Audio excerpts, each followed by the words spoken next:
Etheric Double Arthur E Powell PDF. The Etheric Double, The Health Aura of Man by A.E. Powell. The author's aim in compiling the books in this series was to save students much time and labor by providing a condensed synthesis of the considerable literature on the respective subjects of each volume, coming mostly from the pens of Annie Besant and C.W. Leadbeater. The accompanying list shows the large number of books from which he drew. So far as possible, the method adopted was to explain the form side first, before the life side, to describe the objective mechanism of phenomena and then the activities of consciousness that are expressed through the mechanism. There is no attempt to prove or even justify any of the statements. Marginal references give opportunity to refer to the sources. The works of H.P. Blavatsky were not used because the author said that the necessary research in the secret doctrine and other writings would have been too vast a task for him to undertake. He added, "The debt to H.P. Blavatsky is greater than could ever be indicated by quotations from her monumental volumes. Had she not shown the way in the first instance, later investigators might never have found the trail at all." Foreword by members of the Science Group of the Theosophical Research Centre, London, England. The Etheric Double was first published in 1925 as one of a series by the same author dealing with the inner structure of man. It is now represented to the public unchanged except for the omission from the last chapter of a reference to local research, active when the book was written. No attempt has been made to augment or otherwise bring up to date this classic in the light of understanding accumulated during the intervening 40-odd years. As A.E. Powell said himself in his introduction, this is a compilation from 40 main works published between 1897 and 1921, and in view of their wide range and the painstaking thoroughness with which they were extracted, the collated information may fairly be taken to summarize the general views upon the subject up to 1925. In more recent years, a better appreciation has been built up of the way the unconscious mind functions, and sources of possible error have been discerned in the operation of mediumistic faculties which necessitate caution concerning information obtained through their use. Much of the contents of the Etheric Double is derived from the exercise of clairsentience, or extrasensory perception, as it is now called, and although the contents may be accurate, there is as yet no accepted method of confirming them. This is not to cast doubt on the honesty of those who recorded the observations. They were persons of unimpeachable integrity who continually emphasized their pioneering status and fallibility. There is no doubt that the psychic phenomena they described were experienced by them, and, indeed, others have since confirmed some of their accounts. The sources of possible error referred to lie, one state deeper than that, in the psychic mechanisms for experiencing what they did. This is the still unresolved and fascinating province of parapsychology. Further assistance can be expected towards corroborating or refuting the observations and the theory of the Etheric Double from data emerging in the natural sciences, but at present there are few points of contact. Spacecraft have taken recording instruments to Mars and Venus, and electron microscopes in common laboratory service provide enormous magnifications of what is normally invisible, but there is hardly any information relating to etheric states of matter that has been acquired in a similar direct and orthodox way. Work with recording devices has so far failed to detect etheric matter in its normal working state and thereby confirm it as physical or near-physical substance. Probably the closest approach has been in studies of ectoplasm, which seems to be the temporary and abnormal condition of a plastic and extrudable component of the human body that becomes amenable to test only when it has been made external and densified into tangible form by the special and unconsciously exercised psychic abilities of certain rare people. When the densification ceases and the material is withdrawn again into the donor's body, it could well be returning to its function as part of a less easily identified etheric constitution. However, much more work is needed before this can be concluded with any confidence. Since rigorously established evidence can still neither confirm nor deny, it is reasonable to hold the theory and information presented here as a hypothesis for further investigation. This is the procedure in all scientific work and, in fact, little progress can be made without some tentative working concept as context and guide. But it is essential to remember that an adopted hypothesis may have to be modified or even rejected as the work proceeds, and this is most likely during the early stages of an exploration. It happens frequently in the natural sciences of the physical world, for which our ordinary language and mathematical symbology are expressly designed. How much more likely must this be in a domain more psychic than physical? Modern investigators continue the quest for a deeper understanding of man's nature and constitution, and they have noted the more recent developments in psychology and parapsychology that underlie the caution sounded here.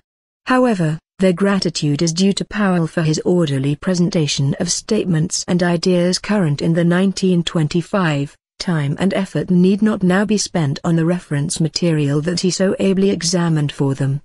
Here is ample justification for reprinting his work just as he wrote it. The Science Group, Theosophical Research Centre, London, England. H. Jude Edmonds, Chairman, 1968.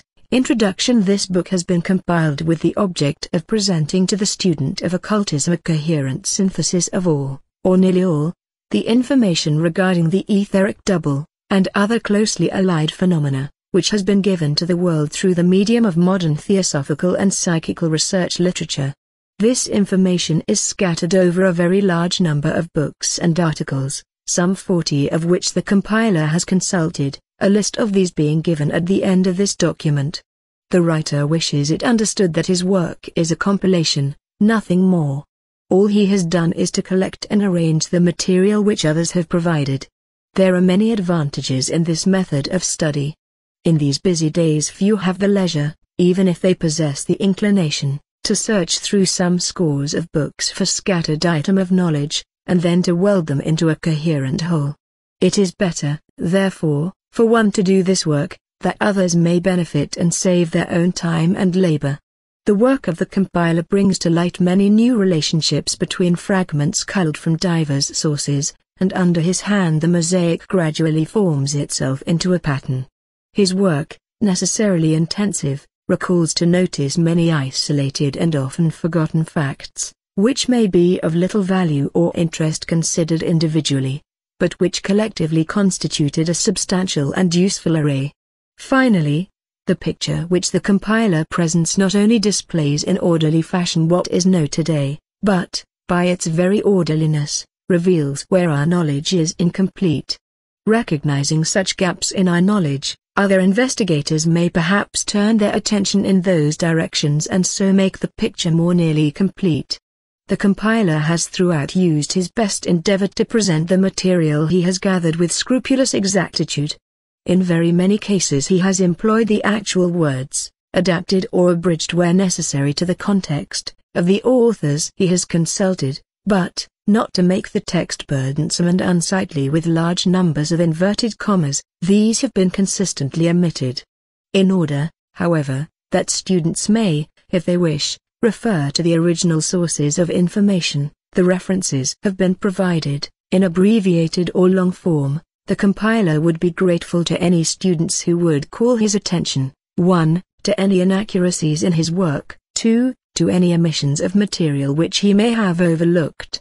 The diagrams and charts contained in the text are original, they are intended to be purely diagrammatic, and in no sense pictures of the actual phenomena they attempt to illustrate. A.T. Powell, Chapter 1 General Description. Every student of occultism is familiar with the fact that man possesses several bodies or vehicles through which he is enabled to express himself on the various planes of nature, physical, astral, mental, and so forth. The occultist finds that physical matter exists in 7 grades or orders of density, viz., atomic, subatomic, superetheric, etheric, gaseous, liquid, solid. Particles of all these grades enter into the composition of the physical vehicle. The latter, however, has 2 well-marked divisions, viz., the dense body, composed of solids, liquids and gases, and the etheric body, or double, as it is frequently called, consisting of the 4 finer grades of physical matter. It will be our purpose in these chapters to study this etheric double, its nature, appearance, functions, its relationships to the other vehicles, its connection with prana, or vitality, its birth, growth and decay, its connection with certain methods of healing, with mesmerism, with mediumship and materializations, the powers it can be made to exercise, and a host of miscellaneous etheric phenomena with which it is connected. Briefly, we shall find that the etheric double, while necessary to the life of the physical body, is not, properly speaking, a separate vehicle of consciousness, that it receives and distributes the vital force which emanates from the sun and is thus intimately connected with physical health, that it possesses certain chakrams or force centers of its own, each with its distinct function, that upon the action of etheric matter mainly depends the memory of the dream life, that it plays an important part in determining the kind of physical vehicle which an incarnating ego will receive, that, like the physical body, it dies and decays in due course, releasing the soul for the next stage in its cyclic journey, that it is especially associated with what is known as vital or magnetic healing, and also with mesmerism, whether for purposes of healing, anesthesia, or trance, that it is the principal factor concerned in séance room phenomena, such as the movement of objects, production of raps and other sounds, and materializations of all kinds, that the development of etheric faculties confers new powers and reveals many etheric phenomena, which are beyond the experience of most men, that by the use of the matter of the etheric body objects may be magnetized, much as living beings may be mesmerized, and, finally, that the etheric body provides the material out of which the substance known as ectoplasm is formed.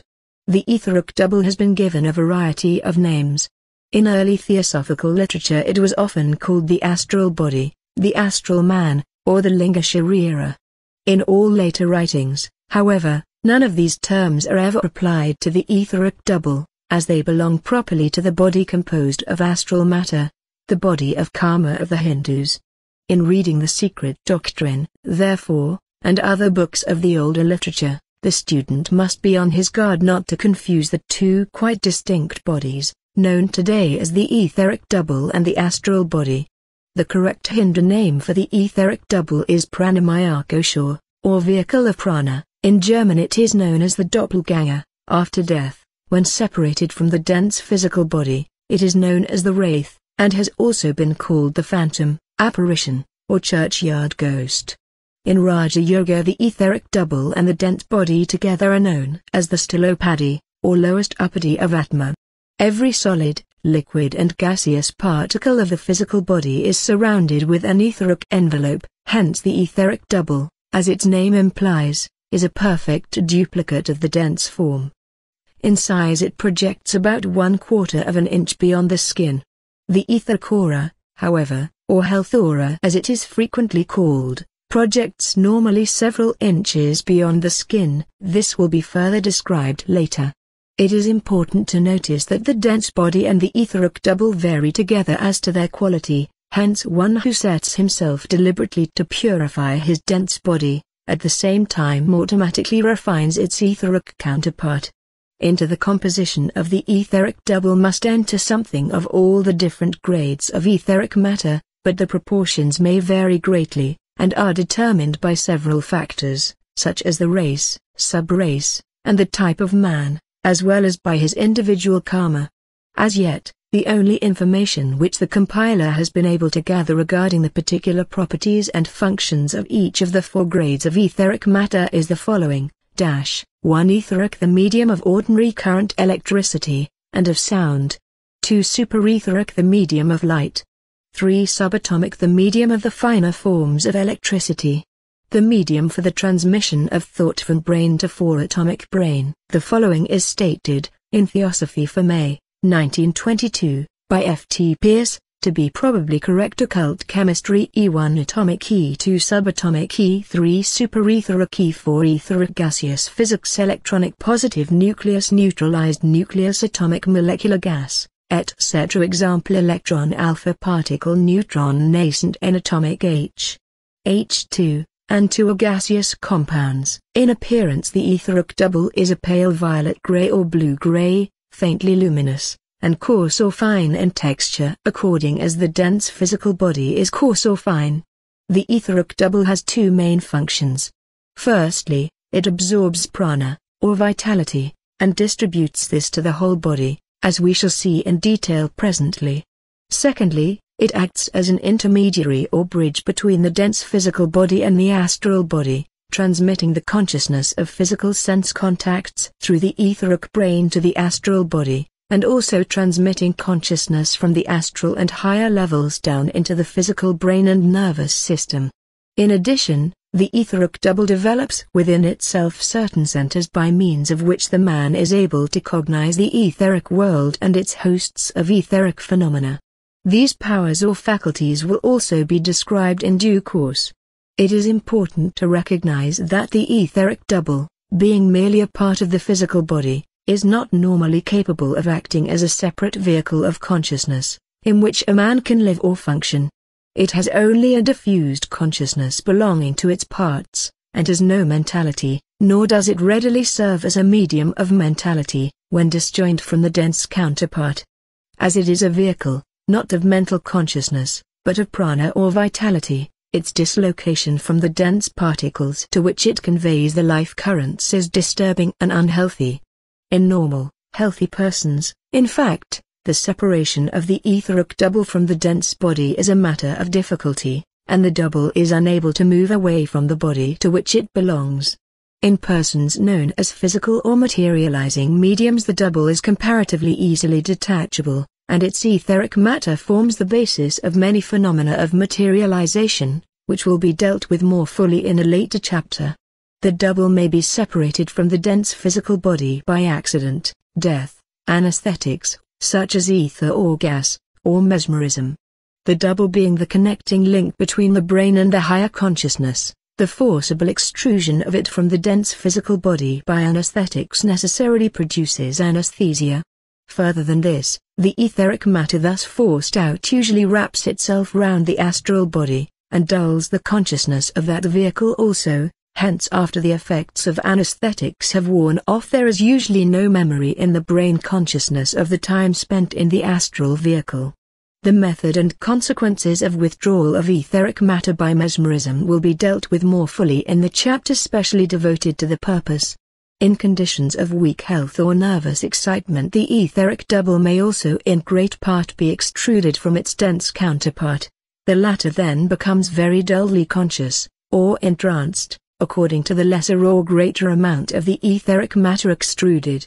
Separation of the double from the dense body is generally accompanied by a considerable decrease of vitality in the latter, the double becoming more vitalized as the energy in the dense body diminishes. In Posthumous Humanity, Colonel Olcott says, when the double is projected by a trained expert, even the body seems torpid, and the mind in a brown study or dazed state, the eyes are lifeless in expression, the heart and lung actions feeble and often temperature much lowered. It is very dangerous to make any sudden noise or burst into a room under such circumstances, for, the double being by instantaneous reaction drawn back into the body, the heart convulsively palpitates, and death may be caused. So intimate, in fact, is the connection between the etheric and the dense bodies that an injury inflicted on the etheric double will appear as a lesion on the dense body, this being an instance of the curious phenomenon known as repercussion. It is well known that repercussion can also occur in the case of the astral body, an injury to the latter, under certain circumstances, reproducing itself in the physical body. It seems probable, however, that repercussion can occur only in the case of a perfect materialization, where the form is both visible and tangible, and not when it is, -1, tangible though not visible, or 2, visible though not tangible. It must be borne in mind that the above applies only where matter of the etheric double is used for the materialized form. When the materialization is formed of matter, from the circumambient ether, an injury to the form could affect the physical body by repercussion no more than an injury to a marble statue could injure the man himself. It must also be borne in mind that etheric matter, though invisible to ordinary sight, is still purely physical, and can therefore be affected by cold and heat, and also powerful acids. Persons who have lost a limb by amputation sometimes complain that they can feel pain at the extremities of the amputated limb, that is, at the place where the limb used to be. This is due to the fact that the etheric portion of the limb is not removed with the dense physical portion, but can still be seen in its place by clairvoyant sight, and therefore, under suitable stimulus, sensations can be aroused in this etheric limb and transmitted to the consciousness. There are a large number of other phenomena connected with the etheric double, its extrusion from the dense body, its emanations, and so forth, but these can be dealt with more conveniently and satisfactorily at a later stage, after we have studied the nature and methods of working prana, or vitality. Chapter 2 Prana, or vitality. It is known to occultists that there are at least 3 separate and distinct forces which emanate from the sun and reach our planet. There may be countless other forces, for all we know to the contrary, but at any rate we know of these 3. They are, 1, 2, 3. Fohat, or electricity prana, or vitality kundalini, or serpent fire. Fohat or electricity, comprises practically all the physical forces of which we know, all of which are convertible into one another, such as electricity, magnetism, light, heat, sound, chemical affinity, motion, and so forth.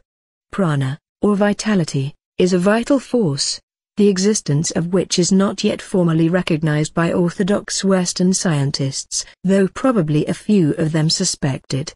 Kundalini, or serpent fire, is a force known as yet only to very few. It is entirely unknown and unsuspected by orthodox Western science. These 3 forces remain distinct, and none of them can at this level be converted into either of the others. This is a point of great importance, which the student should clearly grasp. Further, these 3 forces have no connection with the 3 great outpourings. The outpourings are definite efforts made by the solar deity. Fohat, prana and kundalini, on the other hand, seem rather the results of his life, his qualities in manifestation without any visible effort. Since this document was compiled, the Chakras by C.W. Leadbeater, has appeared. In the Chakras it is stated that the 3 forces mentioned are connected with the outpourings, as follows. The first outpouring, from the 3rd logos, is the primary force which manufactured the chemical elements. This appears to be Fohat. The second outpouring, formed the 2nd logos, has prana as one of its aspects. Kundalini is a further development, on the ascending arc, of the first outpouring. Prana is a Sanskrit word, derived from pra, forth, and an, to breathe, move, live. Thus prana, means to breathe forth, life breath or life energy being the nearest English equivalents of the Sanskrit term. As, in Hindu thought, there is but one life, one consciousness, prana has been used for the Supreme Self, the energy of the One, the life of the Logos. Hence, life on each plane may be spoken of as the prana of the plane, prana becoming the life breath in every creature. I am prana. Prana is life, says Indra, the great Deva who stands as the head of the hierarchy of the life in the lower world. Prana here clearly means the totality of the life forces. In the Mundaka Upanishad it is stated that from Brahman the One comes prana, or life. Prana is also described as Atma in its outgoing activity. From Atma this prana is born. Prashnopanishad. Shankara says that prana is Kriya Shakti, the Shakti of doing, not of knowing. It is classed as one of the 7 elements, which correspond to the 7 regions of the universe, the 7 sheaths of Brahman, and so forth. These are, prana, manas, ether, fire, air, water, earth. The Hebrews speak of the breath of life, which they call nefesh, breathed into the nostrils of Adam. Nefesh, however, is not strictly speaking prana alone, but prana combined with the next principle, karma. These together make the vital spark that is the breath of life in man, in beast or insect, of physical, material life. Translated into more Western terms, prana, on the physical plane, is best described as vitality, as the integrating energy that coordinates the physical molecules, cells, etc., and holds them together as a definite organism. It is the life breath within the organism, the portion of the universal life breath, appropriated by a given organism during the period of bodily existence that we speak of as a life. Were it not for the presence of prana, there could be no physical body as an integral whole, working as one entity. Without prana, the body would be nothing more than a collection of independent cells. Prana links up and connects these into one complex whole, playing along the branches and meshes of the life web, that shimmering golden web of inconceivable fineness and delicate beauty, formed out of a single thread of Buddhic matter, a prolongation of the Sutratma, within the meshes of which the coarser atoms are built together. Prana is absorbed by all living organisms, a sufficient supply of it seeming to be a necessity of their existence. It is not, therefore, in any sense a product of life, but the living animal, plant, etc., are its products. Too great an exuberance of it in the nervous system may lead to disease and death, just as too little leads to exhaustion and ultimately death.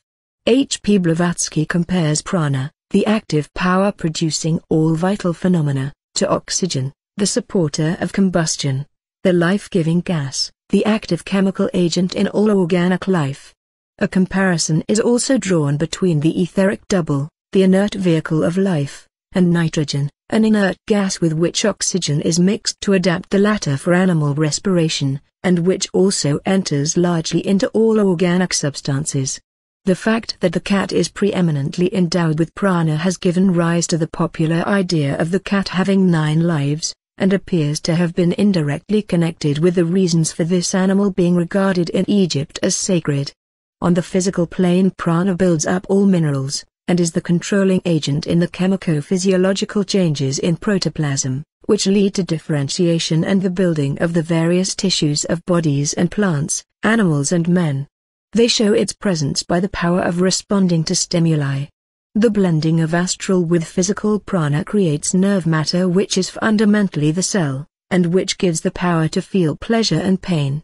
The cells develop into fibers, as the result of thought, the prana pulsating along those fibers being composed of physical, astral and mental prana.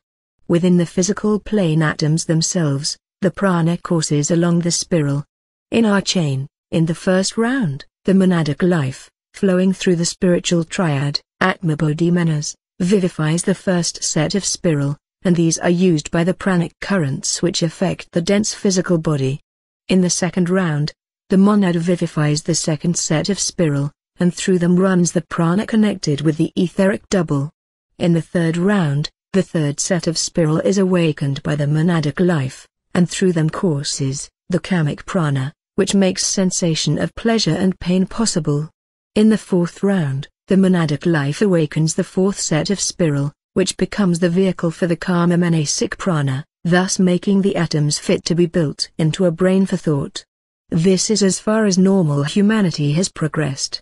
Certain yoga practices, in the use of which great caution is required, lest injury should be inflicted on the brain, bring about the development of the fifth and sixth set of spiral, which serve as channels for higher forms of consciousness. The 7 spiral in the atom must not be confused with the whorls, of which there are 10, 3 coarser and 7 finer.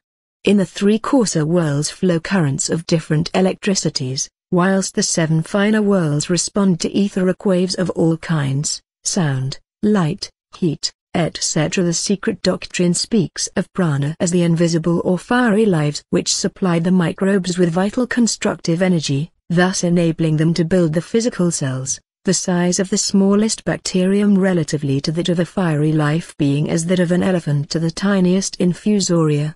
Every visible thing in the universe was built by such lives, from conscious and divine primordial man, down to the unconscious agents that construct matter. By the manifestation of prana, the spirit which is speechless appears as the speaker. The whole constructive vitality, in the universe and in man, is thus summed up as prana. An atom is also a life, but the consciousness is that of the third logos. A microbe is a life, the consciousness being that of the second logos, appropriated and modified by the planetary logos and the spirit of the earth. The secret doctrine also speaks of a fundamental dogma of occult science, that the sun is the storehouse of vital force, and that from the sun issue those life currents which thrill through space, as through the organisms of every living thing on earth.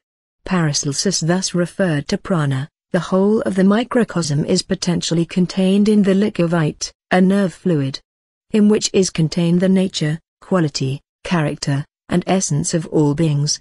Paracelsus also spoke of it as the archeus. Dr. B. Richardson, FRS, wrote of it as nervous ether. The Nasmyth willow leaves are the reservoirs of the solar vital energy, the real sun being hidden behind the visible sun, and generating the vital fluid, which circulates throughout our system in a 10-year cycle. The old Aryan sang that Surya hiding behind his yogi, robes his head that no one could see. The dress of the Indian ascetics is dyed a red-yellow hue, with pinkish patches on it, and is intended rudely to represent the prana in men's blood, the symbol of the vital principle in the sun, or what is now called the chromosphere, the rose-colored region.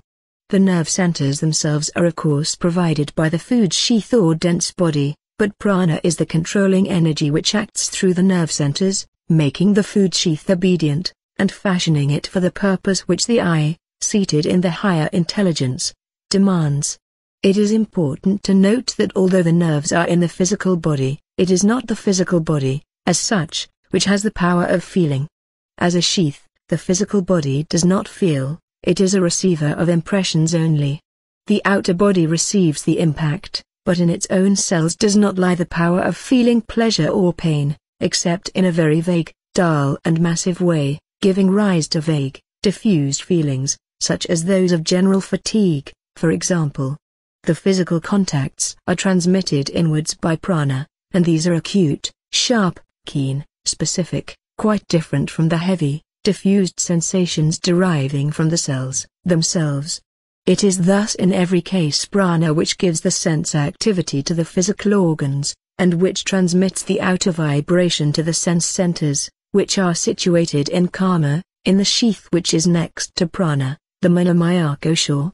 It is by means of the etheric double that prana runs along the nerves of the body and thus enables them to act not only as the carriers of external impacts but also of motor force, originated from within. It is the play of the pranic life currents in the etheric doubles of minerals, vegetables, and animals which awaken out of latency the astral matter involved in the structure of their atomic and molecular constituents, thus producing a thrill which enables the monad of form to draw in astral materials, which are built by nature spirits into a loosely constituted mass, the future astral body. In the mineral, astral matter is so little active that there is no perceptible working from the astral to the physical. In the higher plants the increased astral activity affects their etheric and, through this, their dense matter. With animals, the much greater astral consciousness affects their etheric doubles and, by these etheric vibrations, the building of the nervous system, which was dimly foreshadowed only in plants, is stimulated. It is thus impulses set up by the consciousness, willing to experience, which cause astral vibrations, these producing vibrations in etheric matter. The impulse thus comes from the consciousness, but the actual building of the nervous system, which the consciousness at this stage is unable to undertake, is performed by etheric nature spirits, directed by the shining ones of the third elemental kingdom and the logos working through the group soul. There appears first in the astral body a center, having the function of receiving and responding to vibrations from outside. From this center, vibrations pass to the etheric body, causing their etheric vortices which draw into themselves dense physical particles. These eventually form a nerve cell, and groups of cells, which, receiving vibrations from the outer physical world, transmit them back to the astral centers, the physical and astral centers thus acting and reacting on one another, each in consequence becoming more complicated and more effective. Out of these nerve cells, the sympathetic system is built first, by impulses, as we have seen, originating in the astral world. Later the cerebrospinal system is constructed, by impulses originating in the mental world. The sympathetic system always remains directly connected with the astral centers, but it is important to note that these astral centers are not the astral chakrams, of which we shall speak later, but are merely aggregations in the astral sheath which form the beginnings of the centers which will build the organs in the physical body. The astral chakrams are not formed till a much later period in evolution. From these centers then, which are not the chakrams, 10 organs in the physical are formed, 5 to receive impressions, jnanendriyas, knowledge senses or sense centers in the brain, which eventually are connected with eyes, ears, tongue, nose and skin, and 5 to convey vibrations from consciousness to the outer world, karmendriyas, action senses, or sense centers which cause action, these being the motor centers in the brain, to be connected with the sense organs in hands, feet, larynx, organs of generation and excretion.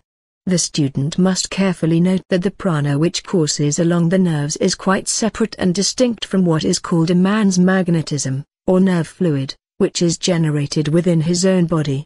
This nerve fluid or magnetism keeps the etheric matter circulating along the nerves, or, more accurately, along a coating of ether which surrounds each nerve, much as the blood circulates through the veins. And just as the blood carries oxygen to the body, so does the nerve fluid convey prana. Furthermore, just as the particles of the dense physical body are constantly changing and being replaced by fresh particles derived from food, water, and air, so are the particles of their etheric body being constantly changed and replaced by fresh etheric particles, these being taken into the body along with the food eaten, with the air breathed, and with prana, in the form known as the vitality globule, as will presently be described. Prana, or vitality, exists on all planes, physical, astral, mental, etc. Prana, the one life, is the nave to which are attached the 7 spokes of the universal wheel, him to prana, Atharva Veda, 11:4. We are here, however, concerned only with its appearance and methods of work in the lowest, the physical plane. It must also be noted that prana on the physical plane is 7-fold, that is, there are 7 varieties of it.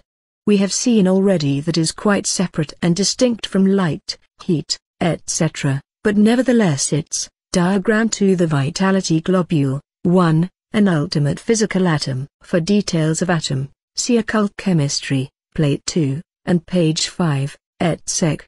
Manifestation on the physical plane appears to depend upon sunlight, for when sunlight is abundant, prana also appears in abundance, and where sunlight is absent, prana also is deficient. Prana emanates from the sun, and enters some of the ultimate physical atoms which float about in the Earth's atmosphere in countless myriads. Although we say that this pranic force enters the physical atom, it does not do so from outside, it enters from a higher dimension, the 4th, and so appears to the clairvoyant as welling up within the atom. There are thus 2 forces which enter the atom from within, 1, the will force of the logos, which holds the atom together in its proper shape, 2, the pranic force. It is important to note that prana comes from the 2nd aspect of the solar deity, whereas the will force emanates from the 3rd aspect. Diagram to the vitality globule, 2, vitality force enters atoms. The effect of prana on atoms is entirely different from that of electricity, light, heat or other expressions of Fahat. Electricity, rushing through the atoms, deflects them and holds them in a certain way, and also imparts to them a separate and distinct vibration rate. Any of the variants of Fahat, such as electricity, light, or heat, cause an oscillation of the atom as a whole, an oscillation the size of which is enormous as compared with that of the atom itself. These forces of course acting on the atom from without. Students of occultism will be familiar with the shape and structure of the ultimate physical atom, the smallest particle of matter on the physical plane, out of combinations of which are made the various combinations we know as solid, liquid, gas, etc. in drawings in this document. Therefore these ultimate physical atoms are indicated as outlines only. Diagram of the vitality globule, 3. The atom attracts 6 other atoms. The vitality force endows the atom with an additional life, and gives it a power of attraction. The force of prana, then, radiated from the sun, enters some atoms in the atmosphere and causes them to glow. Such an atom, charged with this additional life, has a 6-fold power of attraction, so that it immediately draws round it 6 other atoms. These it arranges in a definite form, making what is termed in occult chemistry a hypermatter proto-element, a combination of matter on the subatomic subplane. This combination, however, differs from all others so far observed, in that the force which creates it and holds it together comes from the second aspect of the solar deity instead of from the third. This form is known as the vitality globule, and is shown in the appended drawing, which is enlarged from that on p. 45 of occult chemistry. This little group is the exceedingly brilliant bead upon the male or positive snake in the chemical element oxygen, and it is also the heart of the central globe in radium. Diagram 2. The vitality globule. 4. Formation of the globule. N.B. The vitality globule is a hypermatter proto-element, that is, on the subatomic level, and is unique in that it is created and held together by force emanating from the second logos. HSI page 67, OC, page 45. The globules, on account of their brilliance and extreme activity, can be seen by almost anyone who cares to look, darting about in the atmosphere in immense numbers, especially on a sunny day. The best way to see them is to face directly away from the sun and focus the eyes a few feet away, with a clear sky as background. Brilliant as is the globule, it is almost colorless, and may be compared to white light. It has already been remarked that although the force which vivifies these globules is quite different from light, it nevertheless appears to depend upon light for the power of manifestation. In brilliant sunshine this vitality is constantly welling up afresh, and the globules are generated in incredible numbers, but in cloudy weather there is a great diminution in the number of globules formed, and during the night the operation appears to be entirely suspended. During the night, therefore, we may be said to be living upon the stock manufactured during the previous day, and although it appears practically impossible that it should ever be entirely exhausted, that stock evidently does run low when there is long succession of cloudy days. It is, of course, the work of the physical elemental to defend the body and to assimilate vitality, as will be described in detail in the next chapter, in order to recuperate the physical body. Whilst the physical body is awake, the nerves and muscles are kept tense, ready for instant action. When the body is asleep, the elemental lets the nerves and muscles relax and devotes himself especially to the assimilation of vitality. This accounts for the strong recuperative power of sleep, even of a momentary nap. The elemental works most successfully during the early part of the night, when there is a copious supply of vitality. In the daily cycle the supply of globules is at its lowest ebb in the small hours of the morning, before sunrise, and this is one reason why so large a proportion of deaths occurs during those hours. Hence also the saying that an hour's sleep before midnight is worth 2 after it. Similarly, of course, the supply of prana is at a lower ebb in winter than in summer. Further, prana is poured forth, not only on the physical, but also on all planes. Emotion, intellect, and spirituality will be at their best under clear skies and with the inestimable aid of sunlight. It may also be added that even the colors of etheric prana correspond to some extent to similar hues at the astral level. Hence right feeling and clear thought react on the physical and assist the latter to assimilate prana and thus maintain vigorous health. We thus find an interesting light thrown on the intimate connection between spiritual, mental, and emotional health and the health of the physical body, and are reminded of the well-known saying of the Lord Buddha that the first step on the road to nirvana is perfect physical health. The vitality globule, once charged, remains as a subatomic element, and does not appear to be subject to any change or loss of force unless and until it is absorbed by some living creature. Before proceeding to study the extremely interesting and important subject of the absorption of prana in the physical body, we must first study the mechanism in the etheric double by means of which this process is effected. Chapter 3 Force Centers. In the etheric double, as well, incidentally, as in each of our other vehicles, there are certain force centers, or chakrams, as they are called in Sanskrit, this word meaning literally a wheel or revolving disc.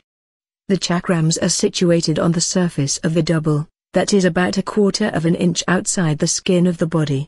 To clairvoyant sight they appear as vortices or saucer-like depressions of rapidly rotating matter. The force flowing through the chakrams being essential to the life of the etheric double, everyone possesses such force centers, though the degree of their development varies considerably in individuals. Where they are undeveloped they glow dully and the etheric particles move sluggishly, just forming the vortex necessary for the transmission of the force, and no more. In developed people, on the other hand, the chakrams glow and pulsate, blazing with blinding brilliance like miniature suns. They vary in size from about 2 inches in diameter to about 6 inches. In a newborn baby they are tiny little circles like a 3-penny piece, little hard discs scarcely moving at all, and only faintly glowing. The etheric chakrams have 2 distinct functions. The first is to absorb and distribute prana, or vitality, to the etheric and thence to the physical body, thus keeping these alive. The second function is to bring down into the physical consciousness whatever may be the quality inherent in the corresponding astral center. It is the lack of development of the etheric centers which accounts for the failure to bring into the physical brain memory of astral experiences. Many people are fully awake and vividly conscious on the astral plane and lead active lives in their astral bodies. Diagram 3 Structure of Force Center. 1. Shape. The appearance is that of a saucer-like depression, or vortex, in the surface of the etheric double, that is, 1/4 inch outside the surface of the physical body. Function, to convey forces from astral to etheric. NB similar centers exists in all vehicles. When however, they return to their sleeping physical bodies, scarcely any memory of the astral life filters through into the brain, simply because the necessary etheric bridge is not built. When the etheric centers are fully developed, there is full and continuous memory of astral experiences in the brain. There appears to be no connection between the activity or development of the etheric chakrams and moral qualities. The 2 developments are quite distinct. Although there is in the astral body an astral center corresponding to each of the etheric centers, yet as the astral center is a vortex in 4 dimensions, it extends in a direction quite different from the etheric, and consequently the astral center is by no means always coterminous with the corresponding etheric center, though some part of it is always coincident. Whilst the etheric centers are always on the surface of the etheric body, the astral center is frequently in the interior of the astral body.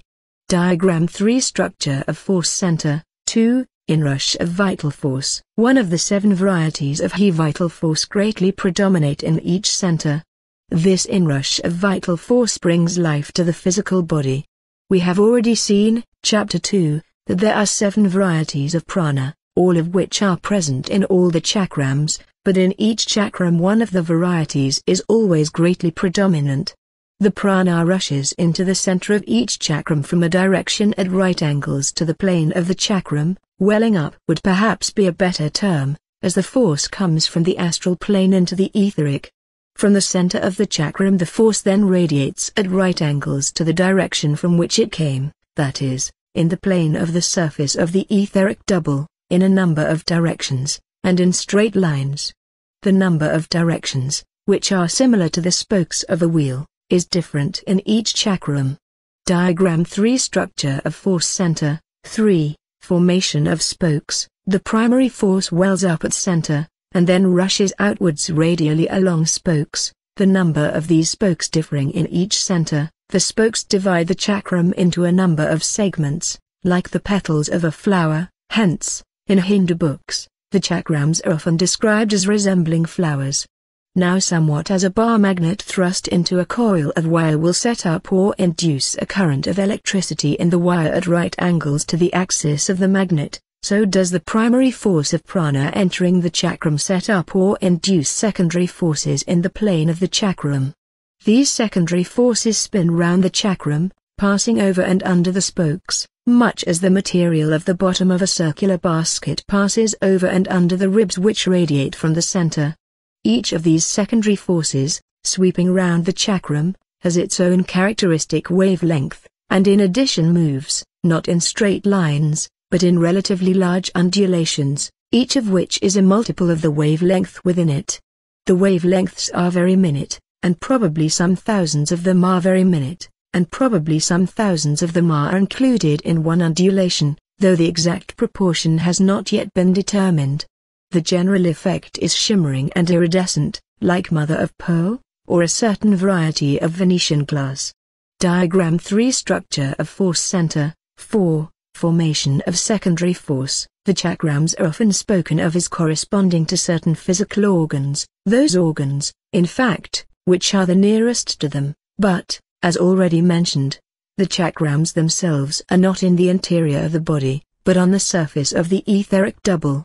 The list of the chakrams and their names is as follows: number 1 2 3 4 5 6 7 8 9 10. Nearest physical organ: base of spine, navel, spleen, heart, throat, between eyebrows, top of head, lower organs. Sanskrit name Muladhara Manipura Svadhisthana Anahata Vishudda Ajna Sahasrara Brahmarandra. Numbers 8, 9, and 10, connected with the lower organs of the body, are not used by students of the white magic, though there are certain schools in existence which make use of them.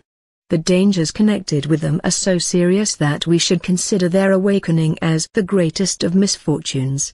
The flow of vitality into or through any chakram is quite separate and distinct from the development of the chakram brought about by the awakening of Kundalini, which will be described in Chapter 13. We shall now proceed to study each of the 7 chakrams in turn, examining its structure, appearance, function, and the faculties associated with it. For reasons which will presently appear, it will be convenient to commence with the 3rd center, that situated near the spleen. Chapter 4. The spleen center. The spleen center has 6 spokes, and therefore the same number of petals or undulations. In appearance it is specially radiant, glowing and sun-like. This center is unique in this, that it has the all-important function of absorbing the vitality globules. Diagram 4. Spleen center. 1. Structure. General appearance: radiant and sun-like. Function of astral center: vitalizes astral body. Power to travel consciously. Function of etheric center: vitalizes physical body, memory of astral journeys. From the atmosphere, disintegrating them, and distributing the component atoms, charged with the specialized and transmuted prana, to the various parts of the body. The process will most readily be followed with the aid of diagrams, nose. 4, 2, 3, and 4. Diagram 4. Spleen center. 2. Absorption of vitality globules. Vitality globules are drawn into center of force center. Diagram 4. Spleen center. 3. Decomposition of vitality globules. Vitality globules, after being drawn into center, are decomposed, and the component particles are whirled round by the secondary forces. The vitality globules are first drawn into the spleen center, then they are broken up into 7 component atoms, each atom charged with one of the 7 varieties of prana. These atoms are then caught up by the rotating secondary forces and spun round the chakram. The 7 different kinds of prana are colored thus: violet, blue, green, yellow, orange, dark red, rose red. It will be observed that the divisions are not exactly those to which we are accustomed in the solar spectrum, but resemble rather the arrangement of colors seen on higher levels in the causal, mental, and astral bodies. The indigo spectrum is divided between the violet and blue rays of prana, whilst the red of the spectrum is split up into dark red and rose red prana. Each of the 6 spokes then seizes on one variety of atom and dispatches it to the chakram or part of the body for which it is needed. This accounts for 6 kinds of atoms only. The 7th variety, that colored rose pink, is dispatched through the hub or center of the spleen chakram itself, whence it is distributed over the whole nervous system.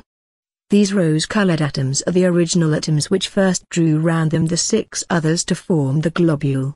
The atoms which bear the rose-colored prana are clearly the life of the nervous system, and it is this variety of prana which one man may give to another, as described in Chapter 13. If the nerves are insufficiently supplied with this rose-colored prana, they become sensitive and intensely irritable. The patient finds himself restless, and the least noise or touch is agony to him. Instant relief may be afforded him by some healthy person flooding his nervous system with a supply of rose-colored prana. Although there are 7 distinct kinds of prana, there are only 5 main streams, as described in some Indian books, because after issuing from the spleen chakram the blue and violet join into one stream and the orange and dark red join into another stream. The streams leave the spleen center horizontally. Diagram for spleen center. 4. Dispersion of vitality particles. Process: 1 Vitality globules are drawn into center. 2 Vitality globules are broken up into particles. 3 Vitality particles are whirled round by secondary forces. 4 Vitality particles are seized by appropriate spoke, and dispatched to destination shown. N.B. The rose-pink atoms are the original atoms which first drew round them 6 others to form the globule. The colors of the streams and their destinations are set out in the following table, and 0. Stream 1 2 3 4 5 violet, blue, green, yellow, orange, dark red, and some dark purple. Rose red destination: throat center, navel center and abdomen, generally heart center, base of spine center, nervous system. As the various kinds of prana, charged atoms are distributed where required. The charge of prana is withdrawn from them, precisely as a charge of electricity might be withdrawn. The prana gives life to the etheric double and, through that, to the dense body, the degree of health of the parts of the body being largely determined by the volume of prana distributed. The bearing of this significant fact on the maintenance of physical vigor and the cure of disease is clearly of very great importance and will be more fully considered in the section devoted to healing and mesmerism. The atoms bearing the rose-colored prana grow gradually paler as they sweep along the nerves and part with their pranic content. They are eventually discharged from the body through the pores of the skin, as well as in other ways, forming what is called the health aura, a pale bluish-white emanation, of which a plate is given in Man, Visible and Invisible, page 128. In a man in vigorous health the spleen does its work so generously that considerably more of the particles charged with prana are present than the man requires for his own use. These unused particles are discharged from the body in all directions, through the health aura, along with the particles from which the prana has been extracted. Such a man is thus a source of health and strength to those around him, constantly though unconsciously shedding vitality on any who may be in his vicinity. This process may be considerably intensified by those who definitely set themselves to heal others, by mesmeric passes and otherwise, as we shall see more fully in a later chapter. In addition to these particles just mentioned, it is also well known that small particles of dense physical matter are continually being thrown off from a man's body, in insensible perspiration and in other ways. A clairvoyant sees these particles as a faint grey mist. Many of the particles are crystalline in form and therefore appear as geometrical figures. One of the commonest is that of salt, or sodium chloride, which takes the form of cubes. A man, on the other hand, who is unable for any reason to specialize for his own use a sufficient amount of prana, frequently and also unconsciously acts as a sponge, his physical elemental drawing vitality from any sensitive person who happens to be near, to his own temporary benefit, but often to the serious injury of the victim. This phenomenon largely accounts for those feelings of weariness and languor which come over one after being near people who, not being very strong themselves, possess this unfortunate vampire-like faculty of draining others of vitality. The same thing may happen, often in an aggravated form, at spiritualistic seances. The vegetable kingdom also absorbs vitality, but seems in most cases to use only a small part of it. Many trees, especially the pine and eucalyptus, extract from the globules almost exactly the same constituents as does the higher part of man's etheric body, and reject any superfluous atoms charged with rose-colored prana which they do not themselves require. Hence the proximity of such trees is extremely beneficial for people who are nervously depleted. The health aura, consisting of these particles ejected from the body, serves the useful purpose of protecting the man from the invasion of disease germs. In health the particles are thrown out through the pores in straight lines, at right angles to the surface of the body, giving to the health aura a striated effect. As long as the lines remain firm and straight, the body seems to be almost entirely protected from the attack of evil physical influences, such as disease germs. The germs being actually repelled and carried away by the outrush of pranic force. But, when on account of weakness, over-fatigue, a wound, depression of spirits, or through the excesses of an irregular life, an unusually large amount of prana is required to repair waste or damage within the body, and there is consequently a serious diminution in the quantity radiated, the lines of the health aura droop, become erratic and confused, the system of defense is weakened, and it is then comparatively easy for deadly germs to effect an entrance, vide M, V, and I, p. 132, plate 25. In The Science of Breath, translated by Rama Prasad, it is stated that the natural length from the body to the periphery of the halo of prana is 10 fingers during inspiration of the breath and 12 during expiration. At other times the lengths are stated to be as follows: in eating and speaking, 18, in walking, 24, in running, 42, in cohabitation, 65, in sleeping, 100.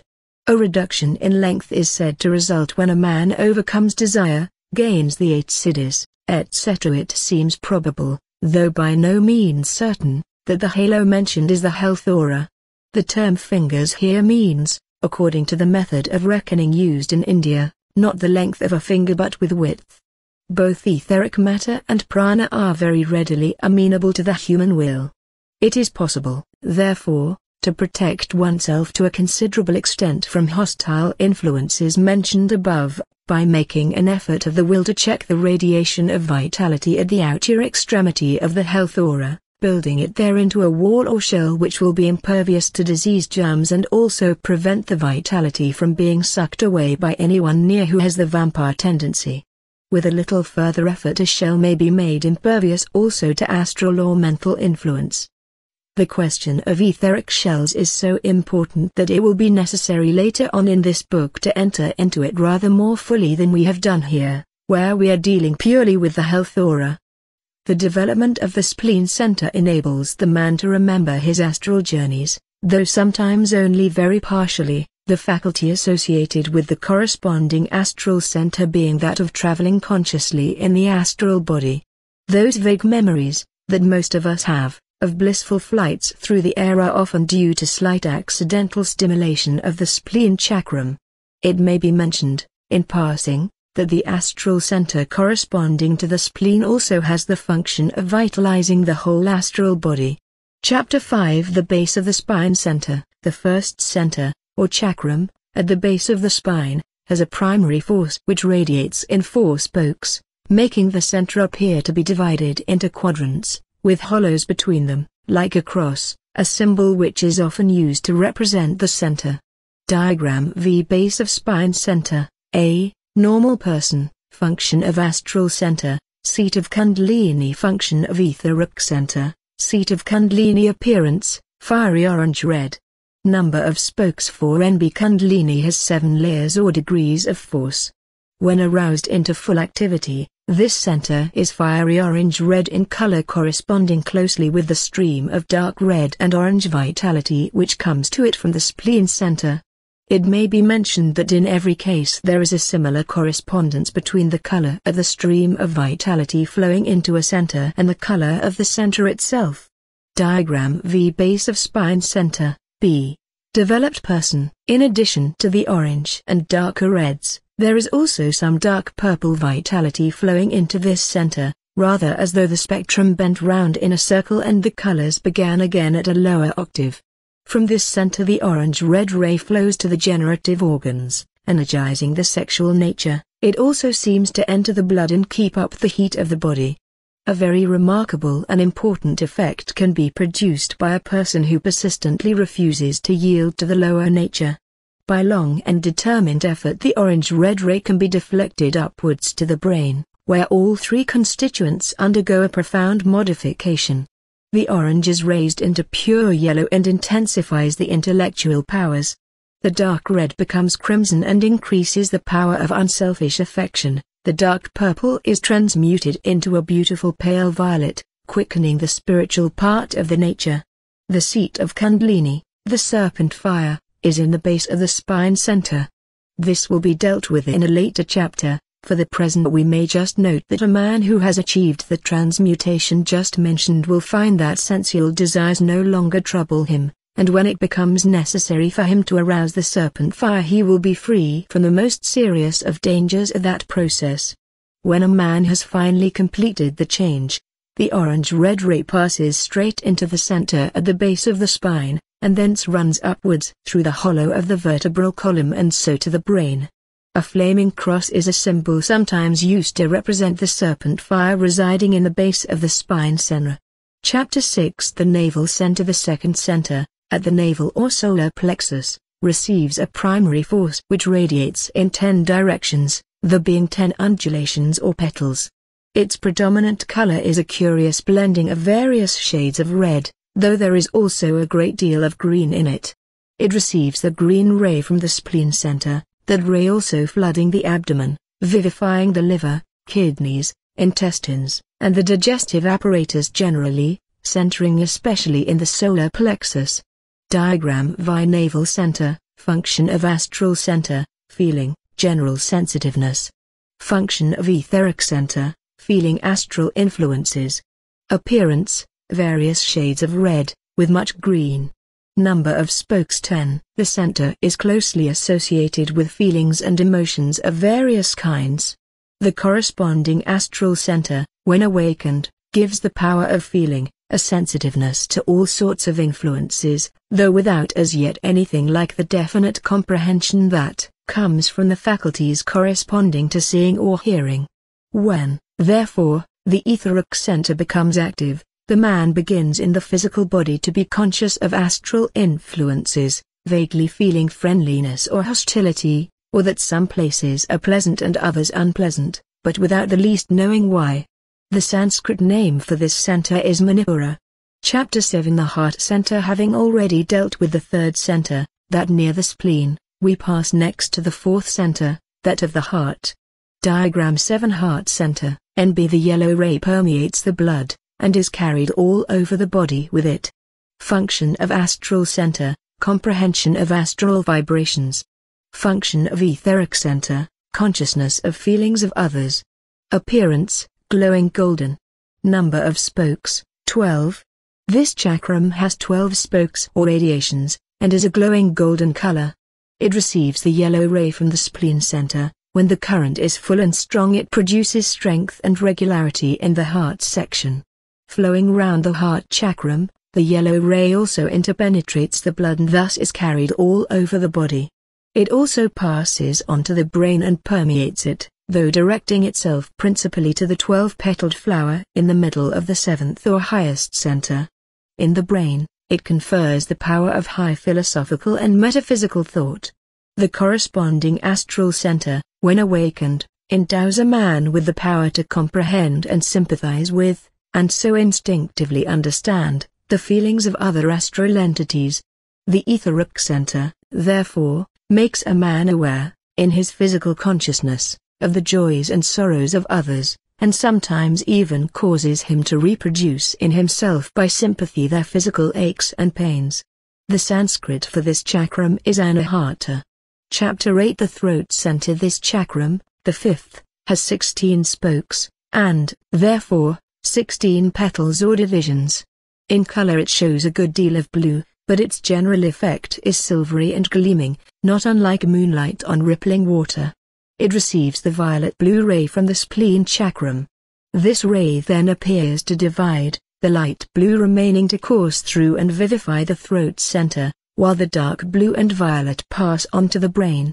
The light blue gives health to the region of the throat, the strength and elasticity of the vocal cords of a great singer or speaker, for example, being accompanied by special brilliance and activity of this ray.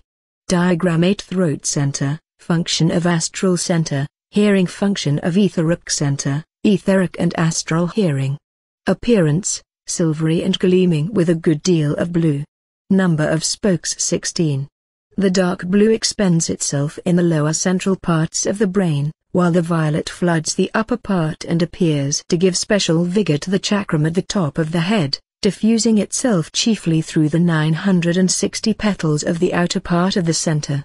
Ordinary thought is stimulated by the blue ray, mingled with part of the yellow, from the heart center, Vidi Chapter 7. In some forms of idiocy the yellow and blue-violet flow to the brain is almost inhibited.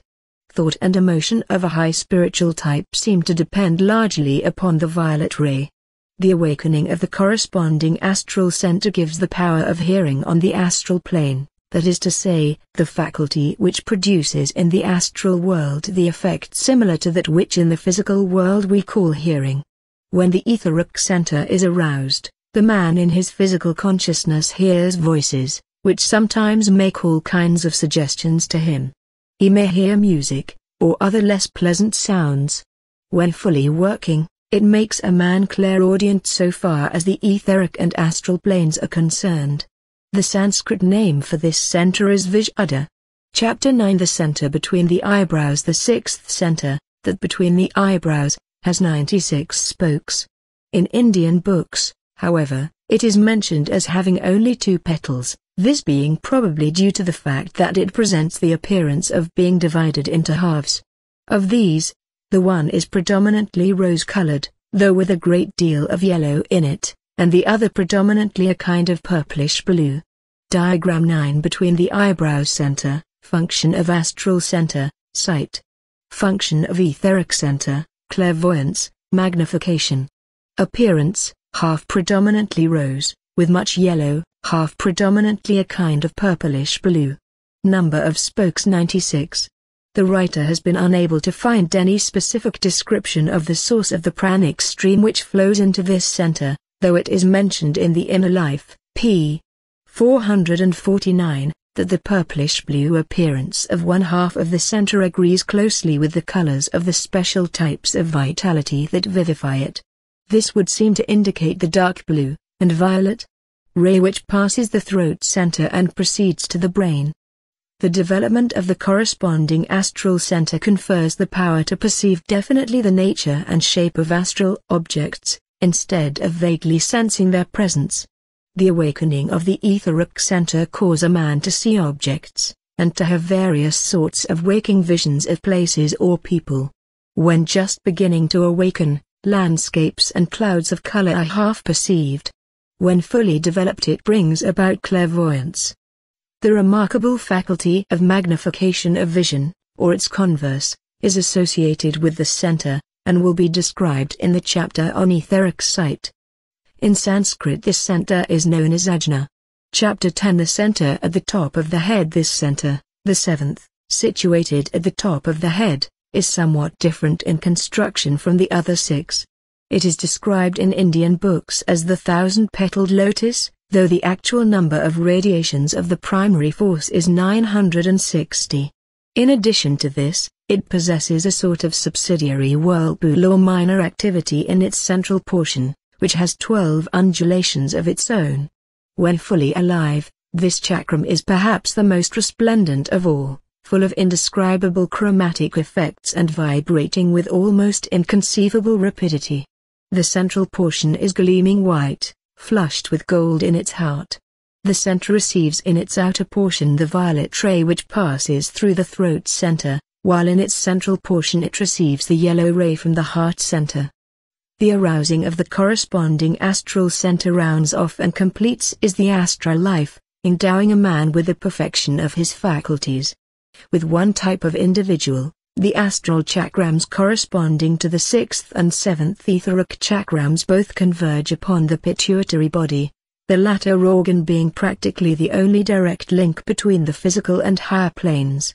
With another type of person, however, while the 6th chakram is still attached to the pituitary body, the 7th is bent or slanted until it coincides with the atrophied organ known as the pineal gland, which with people of this type becomes a line of direct communication with the lower mental, without apparently passing through the intermediate astral plane in the ordinary way. This explains the emphasis sometimes laid on the development of the pineal gland. Diagram X. Top of head center, appearance, Central portion, gleaming white, flushed with gold. Outer portion, most resplendent of all, full of indescribable chromatic effects. Number of spokes, central portion 12, outer portion 960. Function of astral center, perfects and completes faculties. Function of etheric center, gives continuity of consciousness. The awakening of the etheric center enables a man through it to leave the physical body in full consciousness, and also to re-enter it without the usual break, so that his consciousness will be continuous through night and day. The real reason for tonsure, as practiced by the Roman Church, was to leave uncovered the Brahmarandra chakram, so that there might be not even the slightest hindrance in the way of psychic force which in their meditations the candidates were intended to try to arouse. Chapter 11 discharges. Just as the dense physical body uses up its materials, and discharges its waste products through the 5 excretory organs, the skin, lungs, liver, intestines and kidneys, so does the etheric body use up the material with which it is supplied, through physical food and the absorption of the vitality globule, and discharge its waste particles in various ways. A chart of these discharges is appended, the results it shows being described as follows. Through the breath and the pores of the skin are expelled both the bluish-white particles from which the prana has been extracted, such particles still charged with rose-colored prana as are superfluous to the requirements of the body, and also the atoms from the blue rays used by the throat center. Through the excretory organs pass the emptied atoms of the green ray, from the digestive system, and also, in the case of the ordinary man, those of the red-orange ray. Through the top of the head pass the atoms from the dark blue and violet rays. In a developed person, however, who has achieved the deflection upwards of the red-orange ray, the particles from this ray are discharged through the top of the head. These form a fiery cascade, frequently shown as a flame in ancient statues of Buddha and other saints. Atoms which have been emptied of prana become once more precisely like any other atoms. Some of them are absorbed by the body and enter into the various combinations which are constantly being made, while others which are not required are thrown off through any convenient channel. Diagram 11 discharges, NB. Some of the particles, when depleted of vitality, are used up for building or nourishing the etheric body. In addition to the above, the matter of the etheric double itself is also constantly being thrown out of the body through the pores of the skin, just as is gaseous matter. Consequently, persons who are near one another are liable to absorb each other's etheric emanations. The radiation of etheric matter is strongest from the ends of the fingers and toes, hence great importance of scrupulous cleanliness in these parts of the body. A person with dirt under the fingernails, for example, is continually pouring forth a stream of unhealthy influence into the etheric world. The physical emanations of the body, consisting largely of finely divided salts, appear to clairvoyant sight as multitudes of tiny forms, such as dice, stars, and double pyramids. The character of these tiny particles may be affected by loss of health, by a wave of emotion, or even a definite train of thought. In this connection, Professor Gates is reported as saying, a. that the material emanations of the living body differ according to the states of the mind as well as the conditions of physical health, b. that these emanations can be tested by the chemical reactions of some salts of selenium, c. that these reactions are characterized by various tints or colors according to the nature of the mental impressions, d. that 40 different emotion products, as he calls them, have already been obtained. Chapter 12 Tabulation of results for the convenience and ready reference of the student, a summary of the processes described, Diagram 12, Distribution Chart, No. Place 1 Base of spine, 2 Navel, 3 Spleen, Function of spur Vitality region Appearance Astralx received sent out Vitalized center 4 Fiery orange sex seat of orange red and red, organs. Kundalini. From blood. For Kundalini goes spleen heat of to each center, body in turn and also vivifies it. Some dark purpose 10 various green solar feeling, shades of front plexus. General red, with spleen liver, sensitiveness. Much green center kidneys, intestines and abdomen generally. 6. Radiant and vitalizes astral. 1. Sun-like body. Power to violet travel blue to consciously. Throat, function of etheric center seat of Kundalini. Kundalini goes to each center in turn and vividies it.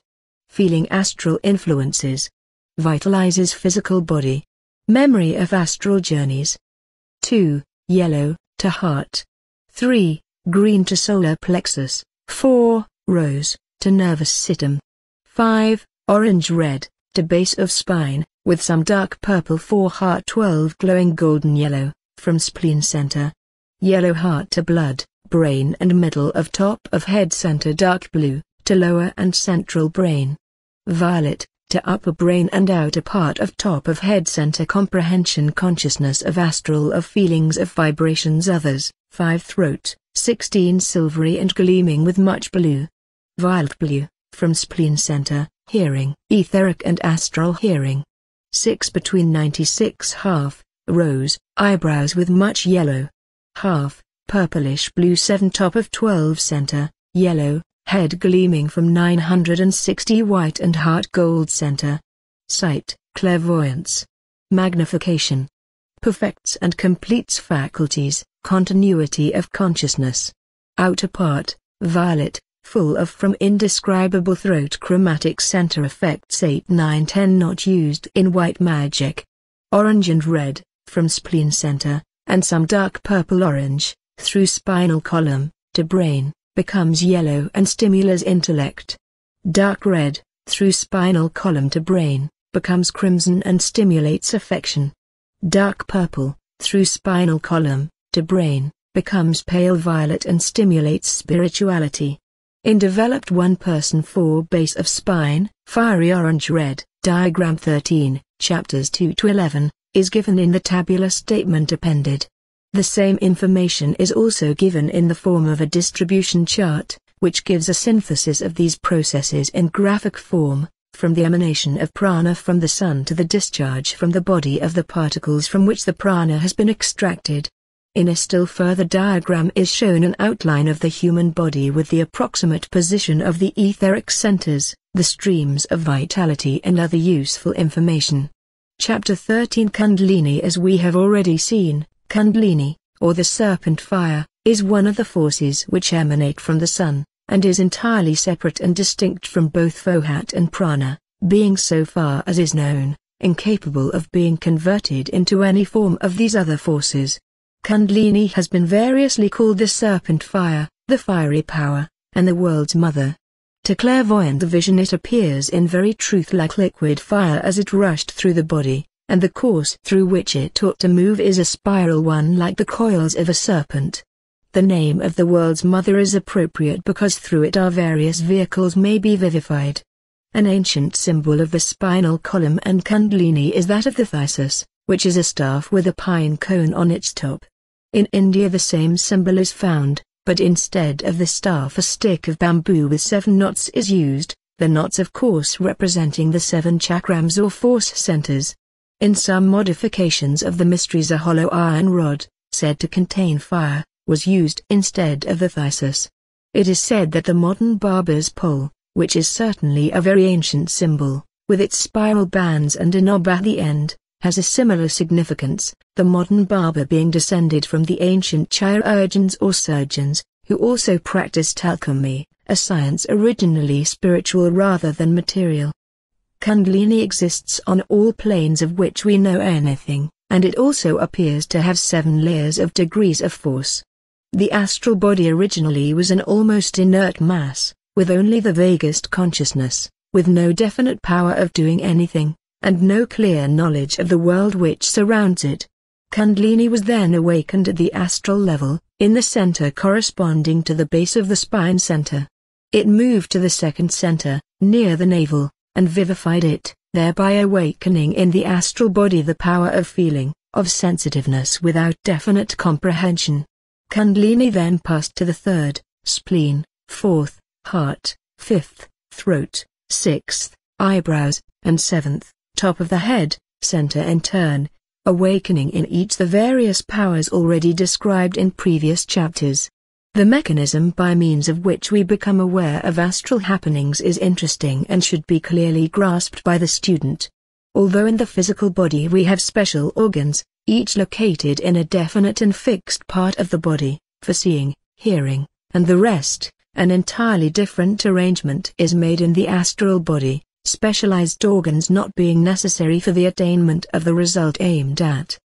The matter of the astral body is in a condition of constant movement, the particles flowing and swirling about like those of boiling water, and all them pass in turn through each of the force centers.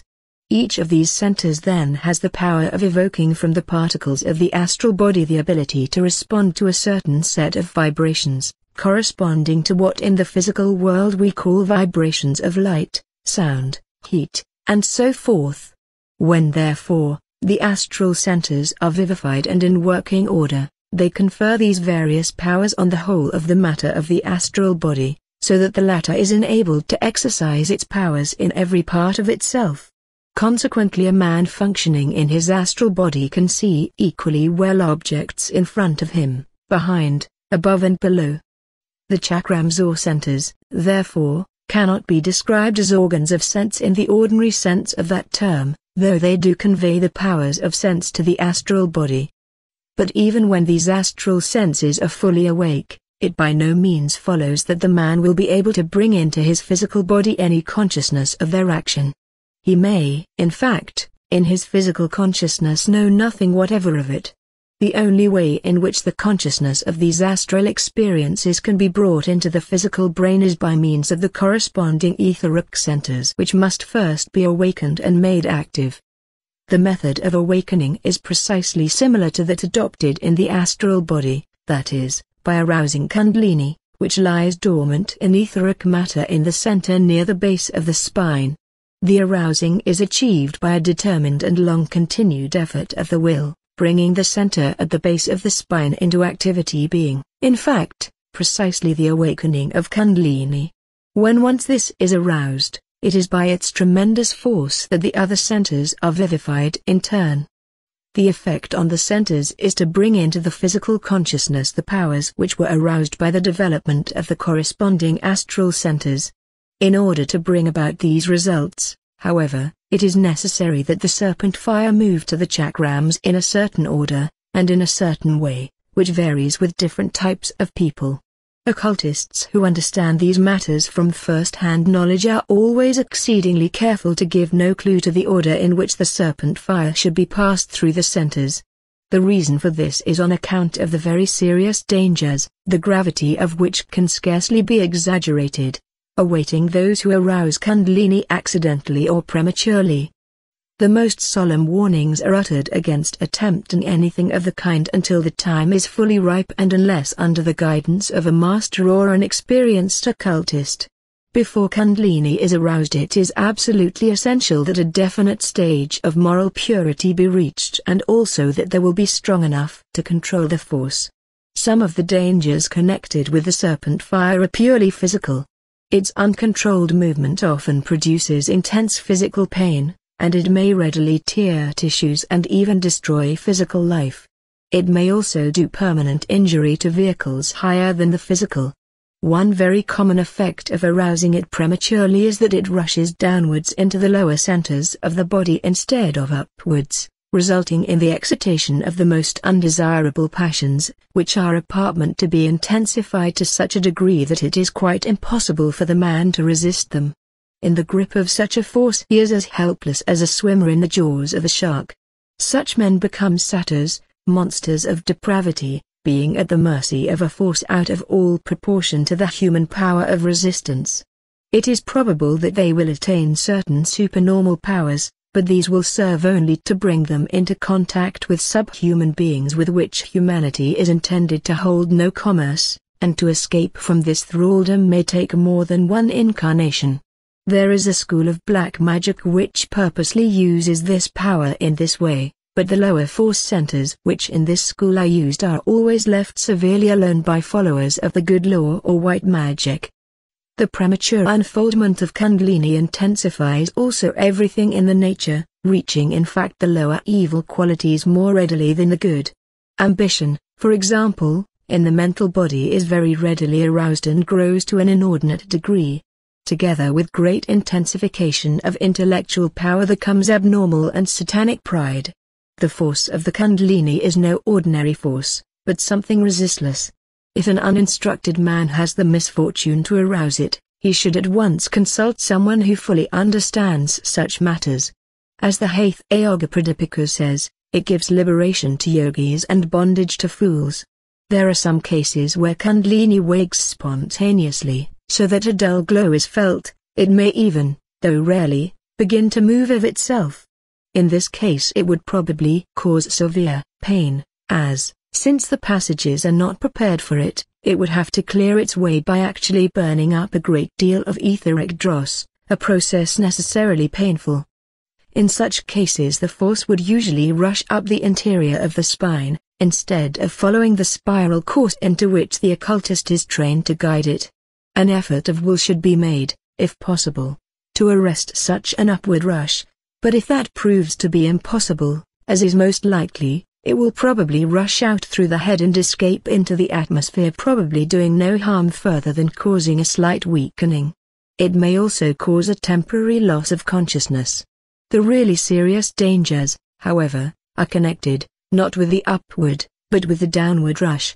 As already briefly mentioned, the principal function of Kundalini in occult development is to pass through the etheric force centers and vivify these so that they bring through into the physical consciousness astral experiences.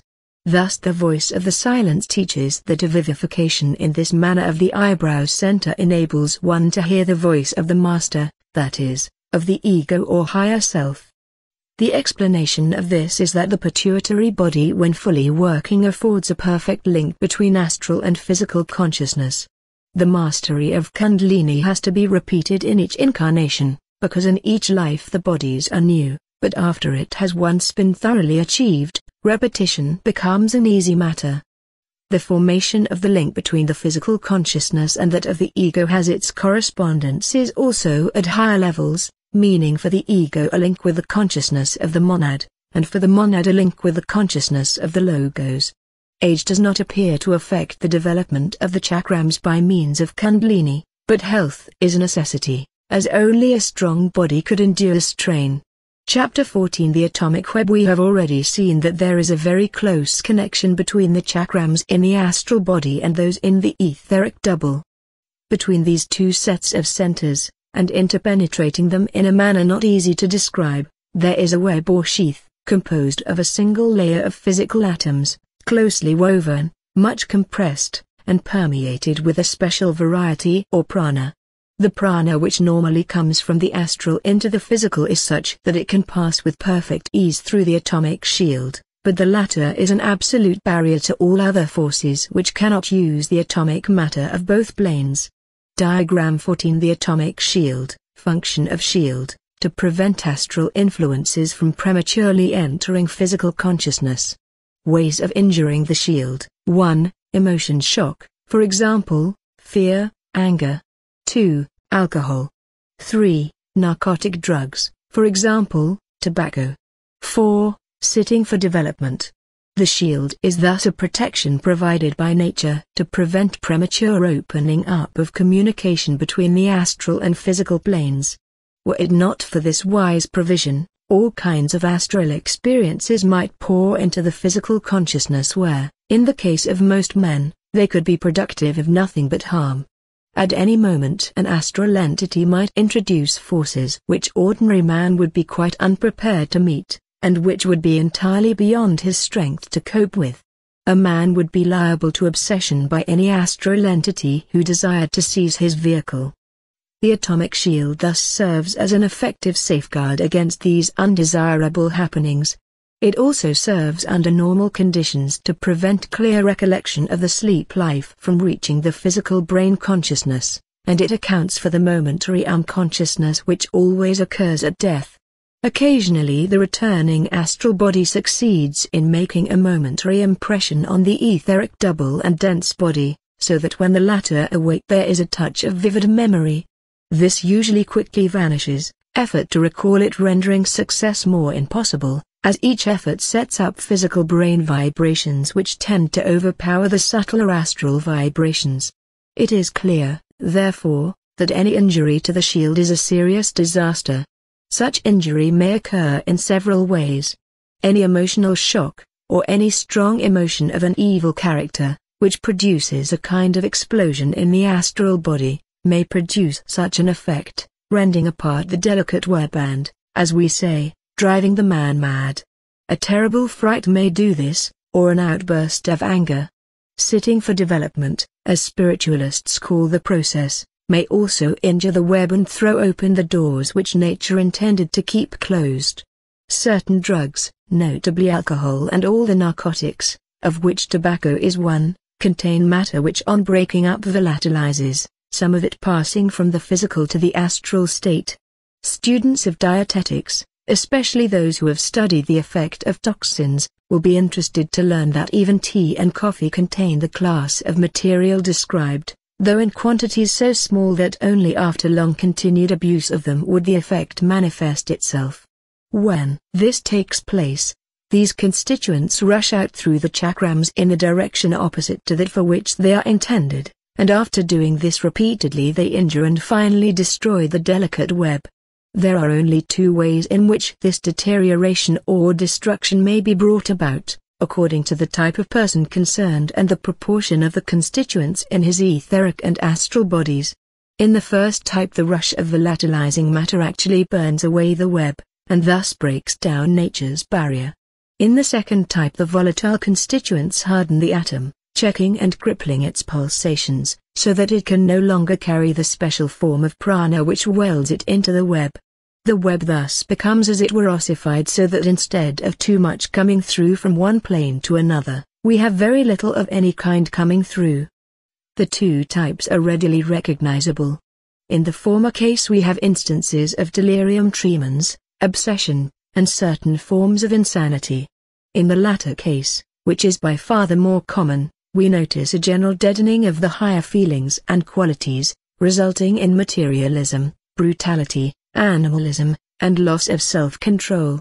It is well known that those who indulge excessively in narcotics, such as tobacco, will persist in their self-indulgence even at the expense of the pain or discomfort of their neighbors. Their finer susceptibilities have to that extent become blunted. As the consciousness of the ordinary man cannot normally use atomic matter, either physical or astral, there is normally no possibility of conscious communication between the two planes. As, however, he purifies his vehicles, he becomes able to function in the atomic matter and then is able to carry his consciousness along a direct road from one atomic level to another.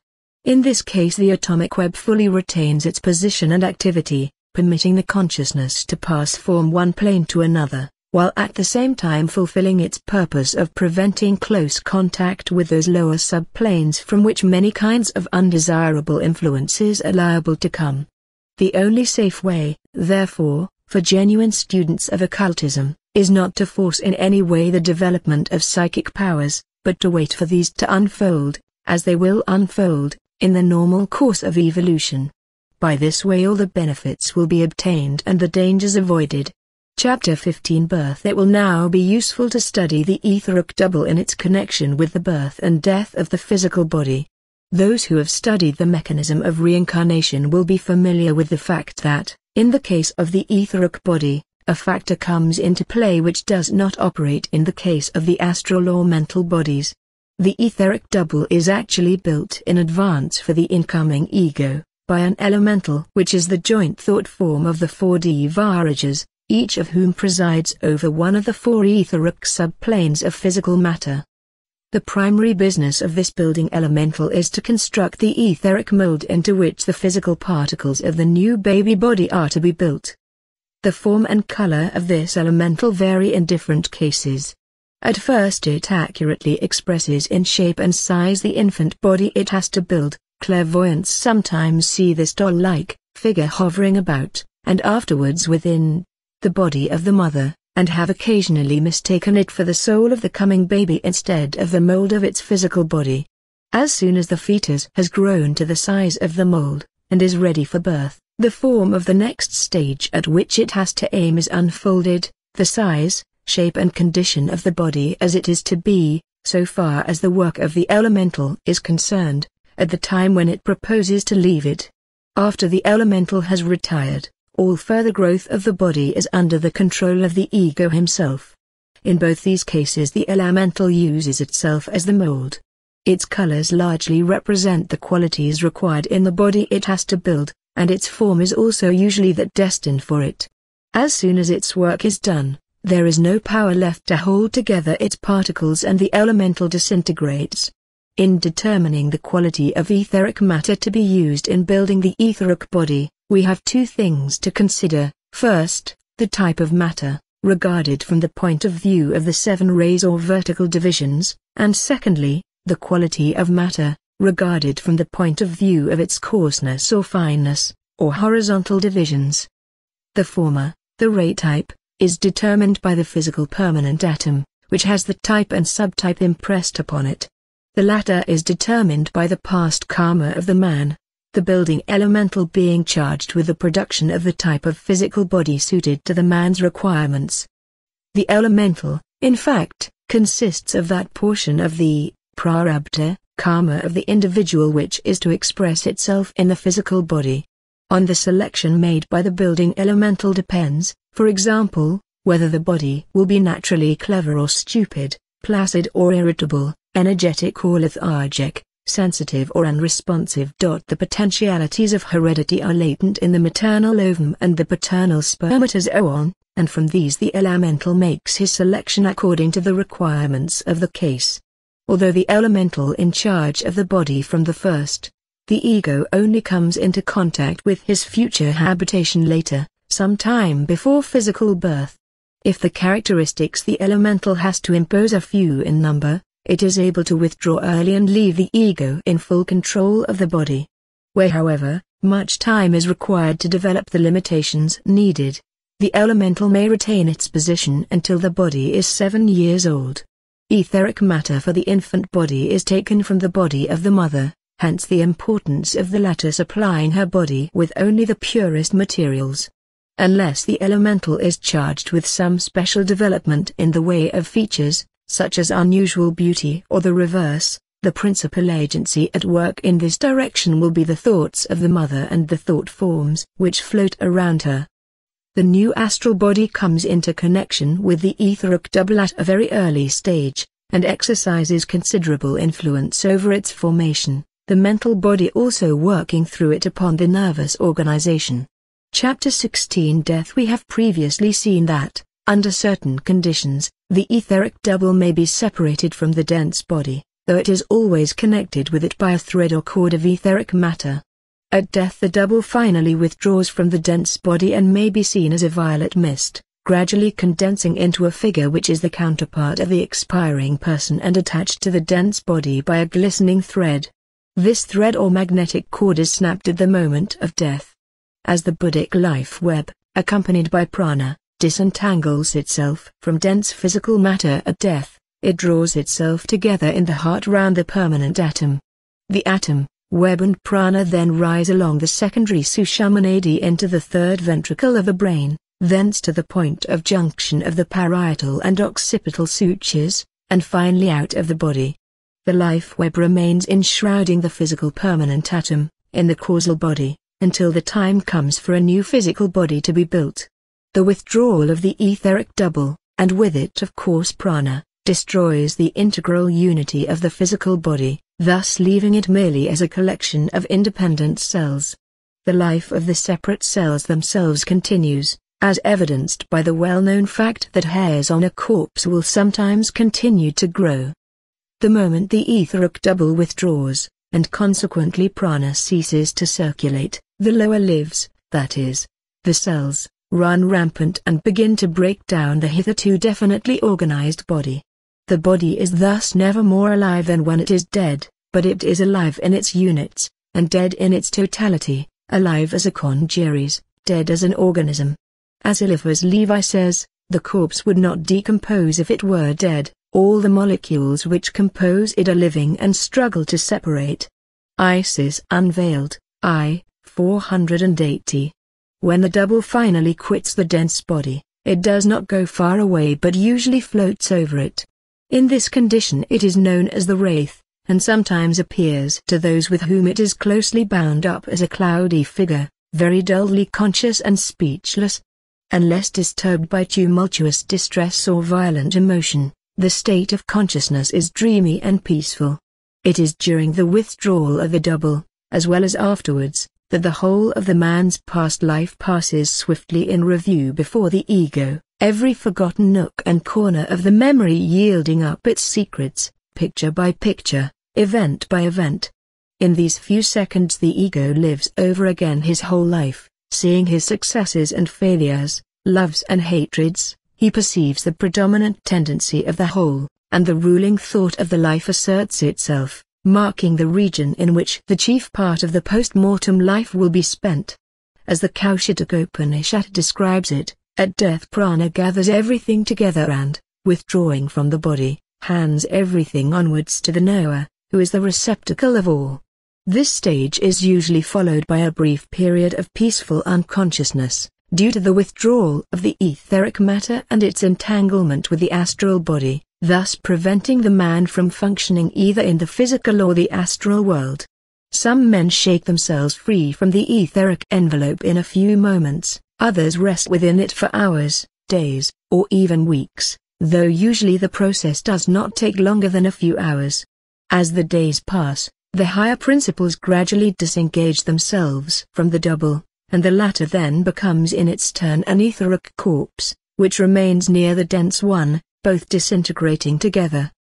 These etheric wraiths are often seen in churchyards, sometimes as violet or bluish-white mists or lights, but often presenting an unpleasant appearance as they pass through various stages of decomposition.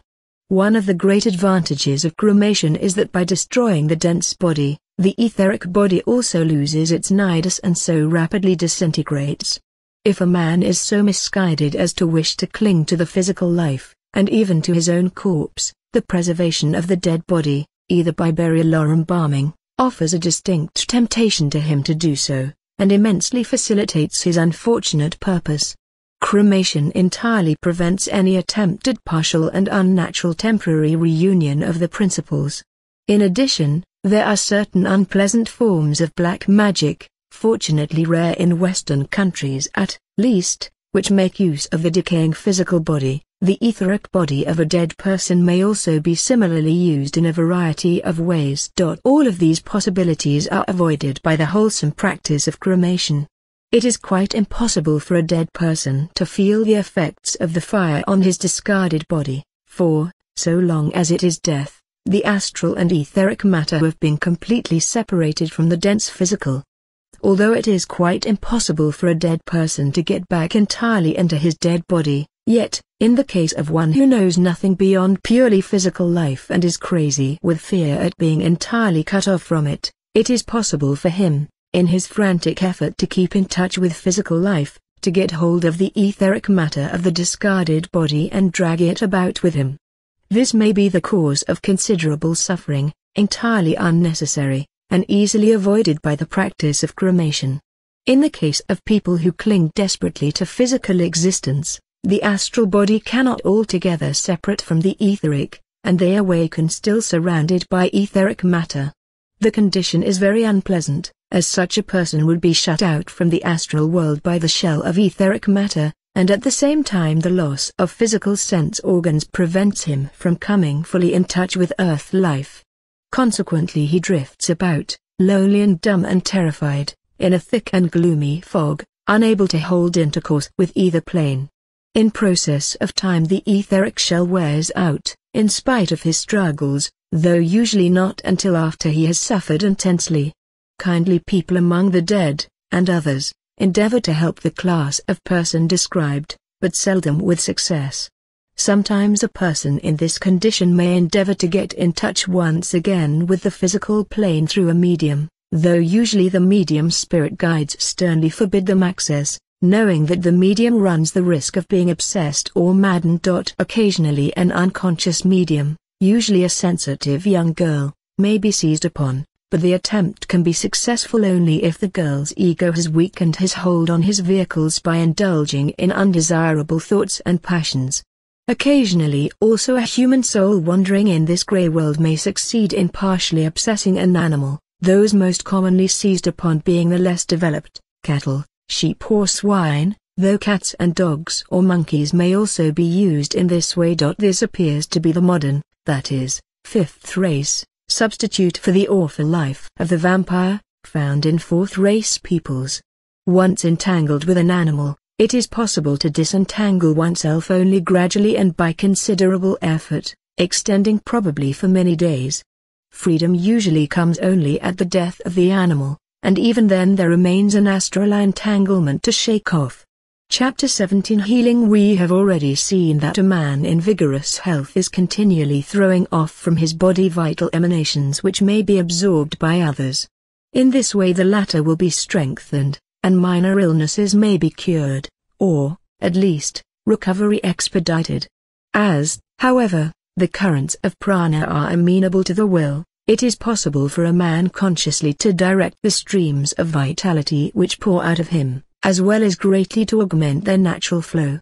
By directing the currents onto a patient who is depleted of strength, owing to the fact that his spleen is not doing its work properly, considerable help towards recovery may be given, the additional vitality poured in by the healer keeping the patient's bodily machinery working until it is sufficiently recovered to manufacture supplies of prana itself.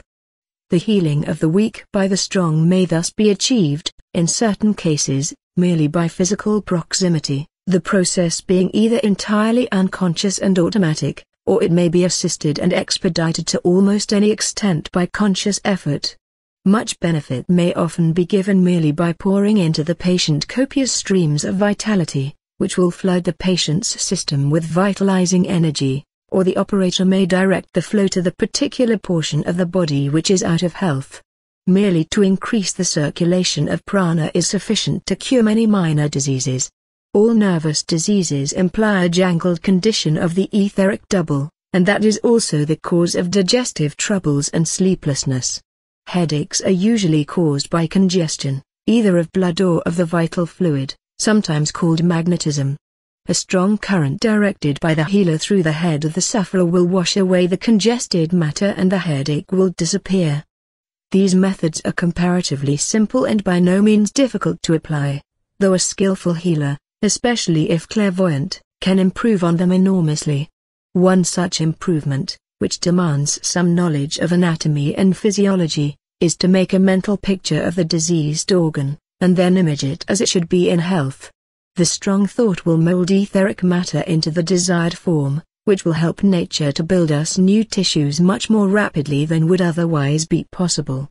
A still more thorough method is to create the organ in mental matter, then to build into it astral matter, then to densify it with etheric matter, and finally to build into the mold gases, liquids and solids, utilizing materials available in the body and supplying from outside and deficiencies. A methodical and effective way to set to work to heal magnetically is as follows. The patient assumes a comfortable position, either sitting or lying down, and is instructed to relax as thoroughly as possible. A very convenient method is for the patient to sit in an easy chair, with solid flat arms, the operator sitting sideways on the arms and thus slightly above the patient. The operator then makes passes with his hands over the patient's body, or over that portion of it which he proposes to treat magnetically, making an effort of will to withdraw from the patient the congested or diseased etheric matter. These passes may be made without actually touching the patient, though it is often an assistance to lay the whole hand on the skin gently and lightly. After each pass the operator must take care to throw off from himself the etheric matter he has withdrawn, otherwise some of it may remain in his own system and he may presently find himself suffering from a complaint similar to that of which he has cured his patient. Many cases of this kind are on record. Thus, an operator may remove pain from a patient's tooth, or elbow, only to find himself presently suffering from toothache or pain in the elbow. In some cases, where repeated treatments are given, An operator who neglects to throw off the diseased matter which he has extracted may make himself seriously ill and even become a chronic sufferer. A.P. Sinnett gives a curious case of a lady who was cured of chronic rheumatism and then went to live in a part of Europe other than that in which the mesmeric operator resided. 4 years afterwards the operator died, and the old rheumatic trouble at once returned to the lady with its former virulence. In this case, it would seem that the unhealthy magnetism which the operator had withdrawn from the patient, but had not destroyed, had for years been hanging around the aura of the operator, and on his death, had at once flown back to where it originally belonged. Usually it is sufficient to jerk the hands sharply downwards and away from oneself, or the magnetism may be thrown into a basin of water, the water afterwards of course being thrown away. The process may be assisted after this preliminary portion of the treatment is completed by washing the hands in water before commencing the next and more positive part of the treatment. It is also said to be possible to direct the unhealthy magnetism to certain classes of elementals, where it will find its appropriate sphere. The Bible parable of the herd of swine may well be an allegorical description of the process. It would certainly seem to be preferable for something of this kind to be done than for the unhealthy magnetism to be left floating about near the aura either of the healer or of others who may happen to be near.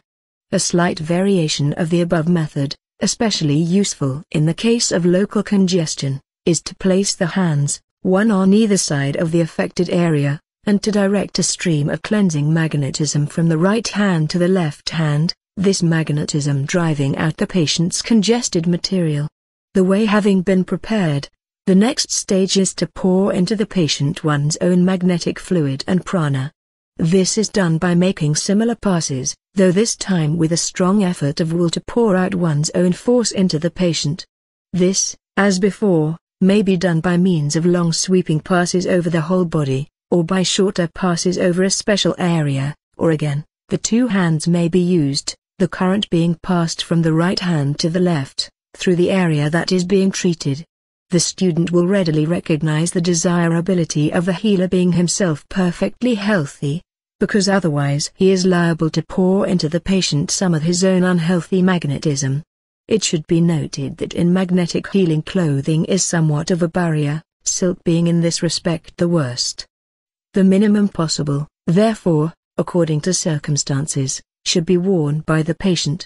From the fact that certain forms of insanity are due to defects in the etheric brain, its particles not corresponding perfectly with the denser physical particles and thus being unable to bring through properly vibrations from the higher vehicles, we may surmise that such cases might lend themselves to chemomagnetic treatment. There are, of course, other methods of affecting the etheric body, because the connection between mental, astral and etheric bodies is so close that any one of the three may affect any of the others. Generally speaking, it may be said that anything which promotes physical health also reacts favorably on the higher vehicles. Unused muscles, for example, not only tend to deteriorate, but produce a congestion of magnetism. This means a weak place in the etheric double, through which unpleasant germs, such as those of infection, may enter. Similarly, mental or astral ill health will almost surely, sooner or later, be reflected as physical disease. A person who is astrally fussy, that is, who allows his astral body to fritter away his strength on petty little emotions, troubles and worries, not only is apartment to produce unpleasant and disturbing effects on the astral bodies of other sensitive persons, but frequently the perpetual astral disturbance reacts through the etheric upon the dense physical body, and all sorts of nervous diseases are produced. Nearly all nerve troubles, for example, are the direct result of unnecessary worry and emotion, and would soon disappear if the patient could be taught to hold his vehicles still and peaceful. Magnetic healing blends almost imperceptibly into mesmerism, which we shall therefore now proceed to examine. Chapter 18 Mesmerism. The student should recognize the perfectly clear and definite distinction between hypnotism and mesmerism. Hypnotism, derived from the Greek hypnos, meaning sleep, stands literally for the art of putting to sleep. It usually results from a nervous paralysis brought about by a slight strain either to the nerves of the eye or in some other way. It is not, in itself, an injurious state to be in, though it may of course be turned to ends either good or bad. It frequently makes the subject insensible to pain, and it may give the system a rest which may be highly beneficial. It is primarily a self-induced condition. Its main result is that it usually places the subject to a greater or lesser extent under the control of the operator who, within certain limits which vary according to the nature and character of the subject and the degree of the hypnosis as well as the power and skill of the operator, may be compelled to do what the operator wishes. Mesmerism depends upon quite a different principle. The word itself is derived from Frederick Mesmer, 1734 to 1815. A doctor of Vienna, who, towards the end of the 18th century, discovered that he could effect cures by means of influences proceeding from the hand, to which he gave the name animal magnetism. The essence of mesmerism is that the operator drives out or forces back the patient's own magnetism or vital fluid, and replaces it with his own fluid. The natural effect of this is that the patient loses all power of feeling in that portion of his body from which his own fluid has been expelled. We have previously seen that the power of feeling depends on the transmission of contacts to the astral centers, through the matter of the etheric double. When therefore, the etheric matter is removed, the connection between the dense physical body and the astral body is broken, and consequently there can be no sensation experienced. The withdrawal of the vital fluid does not in any way interfere with the circulation of the blood, for the portion of the body concerned remains warm. It is thus possible to drive out a patient's own etheric matter from, say, an arm or a leg, so that complete anesthesia in the limb results. The mesmeric process being in such a case purely local, the patient will retain full normal consciousness in the brain. All that happens is that a local anesthetic has been applied to the limb concerned. Under such mesmeric anesthetic surgical operations, both major and minor, have been performed. Perhaps the best known collection of such operations is recorded in the book Mesmerism in India, first published in 1842, by Dr. Asdale. Another surgeon, one Dr. Eliotson, also performed large numbers of operations under mesmeric anesthesia in London about 3/4 of a century ago. At this time chloroform was unknown, and every operating room was a torture chamber. Graphic and interesting accounts of the work of these two pioneers may be found in The Rationale of Mesmerism, by A. P. Sinnett, a book strongly recommended to the student. The mesmeric process may be pushed further, to the extent of driving out the subject's own magnetic fluid from the brain and replacing it by that of the operator. In this case, the subject entirely loses control of his own body, and the control passes to the operator, who can then make the subject's body do what the operator wishes. An interesting consequence of replacing a subject's magnetic fluid by that of the operator is that a stimulus applied to the operator may appear to be felt by the subject, or, on the other hand, a stimulus applied to the subject may be felt by the operator. Thus, for example, suppose that an arm has been mesmerized, the subject's own magnetic fluid being replaced by that of the operator. Then if the operator's hand be pricked, the subject may receive the feeling, owing to the fact that the nerve ether of the operator has been connected to the subject's brain. The subject therefore, receiving the message from the operator's nerve ether, supposes it to have come from his own nerve ether and so responds accordingly.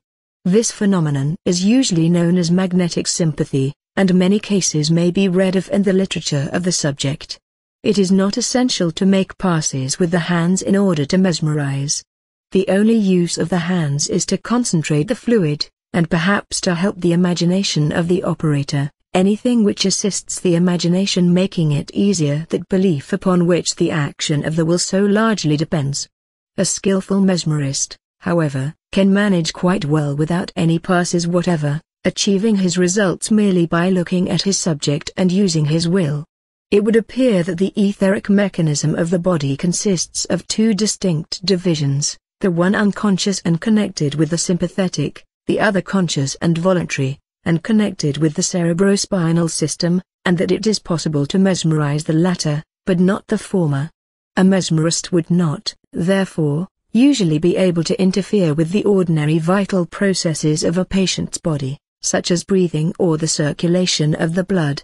This may, perhaps, be the explanation of the statement in Theosophy that prana exists in two main forms in the physical body: energizing prana in the etheric double, and automatic prana in the dense body.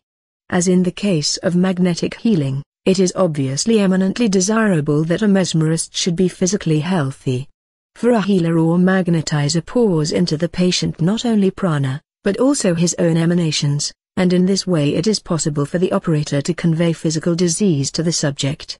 Further, as astral and mental matter are also thrown into the subject, moral and mental diseases may likewise be transferred. For similar reasons a mesmerist may thus, even unconsciously, gain great influence over his subject, a far greater power than is generally known. Any quality of heart or mind possessed by the mesmerist is very readily transferred to the subject, hence the avenues of possible danger in this respect are apparent. Mesmerism purely for curative purposes, by those who understand what they are doing and can be trusted not to abuse their powers, has much to be said for it, but mesmerism for other purposes is distinctly not advisable. An advantage possessed by mesmerism over healing of disease by will is that when will forces are poured down into the physical, there is a danger of driving the disease back into the subtler vehicles from which it came, thus inhibiting the final working out to the physical plane of evil which has its origin in mind and emotion. Curative mesmerism is free from this danger. An interesting example of magnetic or mesmeric healing is the Buddhist Parit or Pirit ceremony, meaning literally blessings, in which the monks sit in a circle or hollow square and hold in their hands a rope about as thick as a clothesline, from which strings run to a large pot of water. Relays of monks recite texts from the scriptures for many days continuously, keeping clearly in their minds the will to bless. The water becomes very highly charged with magnetism and it is then distributed to the people, or a sick man may hold a thread connected to the rope. It may be noted, in passing, that it is possible to mesmerize plants and procure specific and distinct results in stimulation of their growth. There are probably very few who practice this consciously, at least in Western countries, though the fact that some persons have a lucky hand with plants and flowers, etc., may perhaps be partially explained on the lines indicated. A more common cause, however, of such phenomena has to do with the composition of the etheric and other bodies and the relationship of the person to the elementals, the most friendly to him being those whose element is preponderant in his vehicles. Nature spirits, possessing little sense of responsibility and wills not strongly developed, can usually readily be dominated mesmerically, and can then be employed in many ways to carry out the will of the magician. So long as the tasks given to them are within their powers they will be faithfully and surely executed. It is also possible to mesmerize persons who have recently died and who are still hovering close about us in their astral bodies. Chapter 19 Shells and Shields. There are certain circumstances in which it is both permissible and desirable to form either a shell or a shield of etheric matter, to protect oneself or other people from unpleasant influences of various kinds.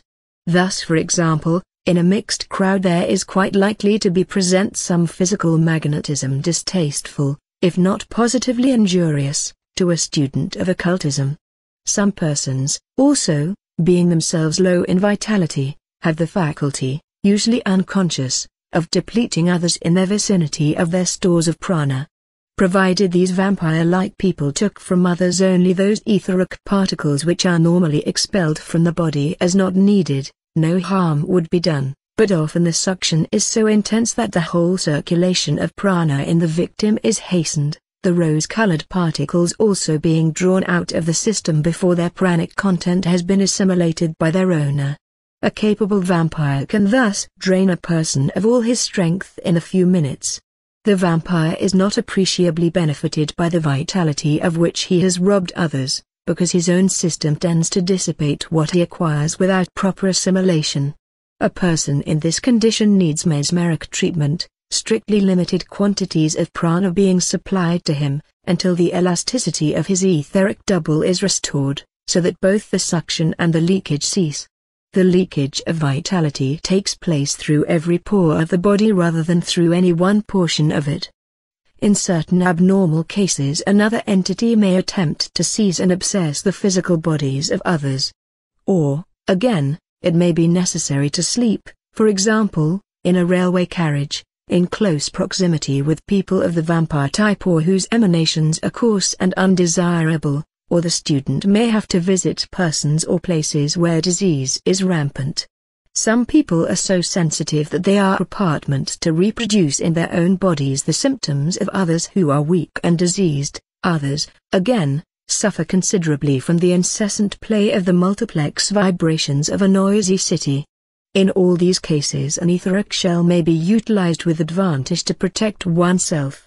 It is important to note, however, that an etheric shell which keeps out etheric matter will also keep it in, and that therefore one's own etheric emanations, many of which are poisonous, will be kept within the shell. The shell is made by an effort of will and imagination. It may be done in two ways. Either the periphery of the etheric aura, which follows the shape of and is slightly larger than the physical body, may be densified, or an ovoid shell of etheric matter may be manufactured out of the surrounding atmosphere. The latter is preferable, though it demands a far greater exertion of the will and a more definite knowledge of the way in which physical matter is molded by it. Students who wish to guard their physical bodies during sleep by means of an etheric shell must be careful to make the latter of etheric, not astral, matter. A case is recorded of a student who made this mistake, with the consequence that the physical body was left entirely unprotected, while he himself floated away in an impenetrable astral shell which permitted nothing to pass either to or from the consciousness imprisoned within. The formation of an etheric shell before going to sleep may be of assistance in helping experiences of the ego to come through into the waking consciousness by preventing thoughts which are always floating in the etheric world, and constantly bombarding vehicles, from entering into the sleeping etheric brain and becoming mixed up with thoughts of that etheric brain itself. The etheric part of the brain, being the playground of the creative imagination, takes an active part in dreams, especially those caused by impressions from outside, or from any internal pressure from the cerebral vessels. Its dreams are usually dramatic, for it draws on the accumulated contents of the physical brain, and arranges, dissociates, and recombines these after its own fancies, thus creating the lower world of dream.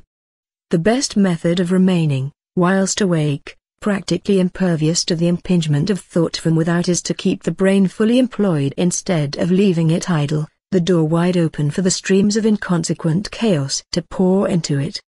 In sleep the etheric part of the brain is of course even more at the mercy of outside thought currents. By the means suggested above, the student should be able to keep himself free from such troubles. In some cases it is not necessary to make a shelter surround the whole body, but merely a small local shield to guard oneself against a special contact. Thus some sensitive people suffer acutely merely shaking hands with others. In such cases a temporary shield of etheric matter may be formed, by an effort of will and imagination, which will completely protect the hand and arm from the entry of a single particle charged with undesirable magnetism. Similar shields are used for protection against fire, though for this purpose a far greater knowledge of practical magic is needed. Such shields of etheric matter, the thinnest layer of which can be so manipulated as to be absolutely impervious to heat, may spread over the hands, the feet, or over the hot stones or other substances used in firewalking ceremonies still practiced in some parts of the world. This phenomenon is occasionally seen at spiritual seances, the sitters being enabled to handle red-hot coals with impunity. It will, of course, be recognized that the shells and shields we have been speaking about are purely etheric, and therefore have no effect in keeping off astral or mental influences, for which purpose shells of the material of those planes would have to be employed. With these, however, we are not here concerned. Chapter 20 Mediumship. A medium is an abnormally organized person in whom dislocation of the etheric and dense bodies easily occurs. The etheric double, when extruded, largely supplies the physical basis for materializations. Such materialized forms are usually strictly confined to the immediate neighborhood of the medium, the matter of which they are composed being subject to an attraction which is constantly drawing it back to the body from which it came, so that if kept away from the medium too long the figure collapses, the matter which composes it instantly rushing back to its source. Such forms are able to exist for a few moments only amidst the intense vibrations of brilliant light. The condition of mediumship is, on the whole, dangerous, and fortunately comparatively rare. It gives rise to such nervous strain and disturbance. When the etheric double is extruded, the double itself is rent in twain, the whole of it could not be separated from the dense body without causing death, since the life force, or prana, cannot circulate without the presence of etheric matter. Even the partial withdrawal of the double produces lethargy in the dense body and almost suspends the vital activities. This dangerous condition is usually followed by extreme exhaustion. See Chapter 1, p. 5. The terrible drain on the vitality, set up by a withdrawal of the means by which the prana is circulated, is the reason why mediums are so often in a state of collapse after a séance, and also why so many mediums eventually become drunkards, stimulants being taken in order to satisfy the terrible craving for support by the sudden loss of strength. Sir William Crookes, on page 41 of his Researches, writes, after witnessing the painful state of nervous and bodily prostration in which some of these experiments have left Mr. Home, after seeing him lying in almost fainting condition on the floor, pale and speechless, I could scarcely doubt that the evolution of psychic force is accompanied by a corresponding drain on vital force. The condition closely resembles the shock which follows a surgical operation. At a spiritual séance, a clairvoyant can see the etheric double oozing usually out of the left side of the medium, though sometimes from the whole surface of the body, and it is this which often appears as the materialized spirit, easily molded into various shapes by the thoughts of the sitters, and gaining strength and vitality as the medium sinks into a deep trance. Usually, of course, this takes place without any conscious effort on the part of the sitters. It may, however, be achieved deliberately. Thus, H.P. Blavatsky stated that during the remarkable phenomena at the Eddy homestead she deliberately molded the spirit form which appeared into various likenesses, these being seen by the sitters present. Although etheric matter, molded into such spirit forms, is invisible to ordinary sight, it may nevertheless be able to affect a photographic plate, the latter being sensitive to certain wavelengths of light which leave the human eye unaffected. This is the rationale of the many cases on record where spirit forms have appeared on the negative of an ordinary photographic portrait. In addition to the matter of the etheric double of the medium, it frequently happens at séances that etheric matter is withdrawn also from the bodies of the sitters, hence the lassitude frequently felt by those who attend such séances. It is only in conditions of perfect passivity that much matter can be withdrawn from the physical body without danger to life. Although the medium is usually conscious all the time in the background, yet any attempt to assert the individuality, or to think connectedly, immediately weakens the materialized form, or brings it back to the cabinet. A sudden shock or disturbance, or any attempt to seize the spirit form is apartment to be in the highest degree dangerous and may even result in death.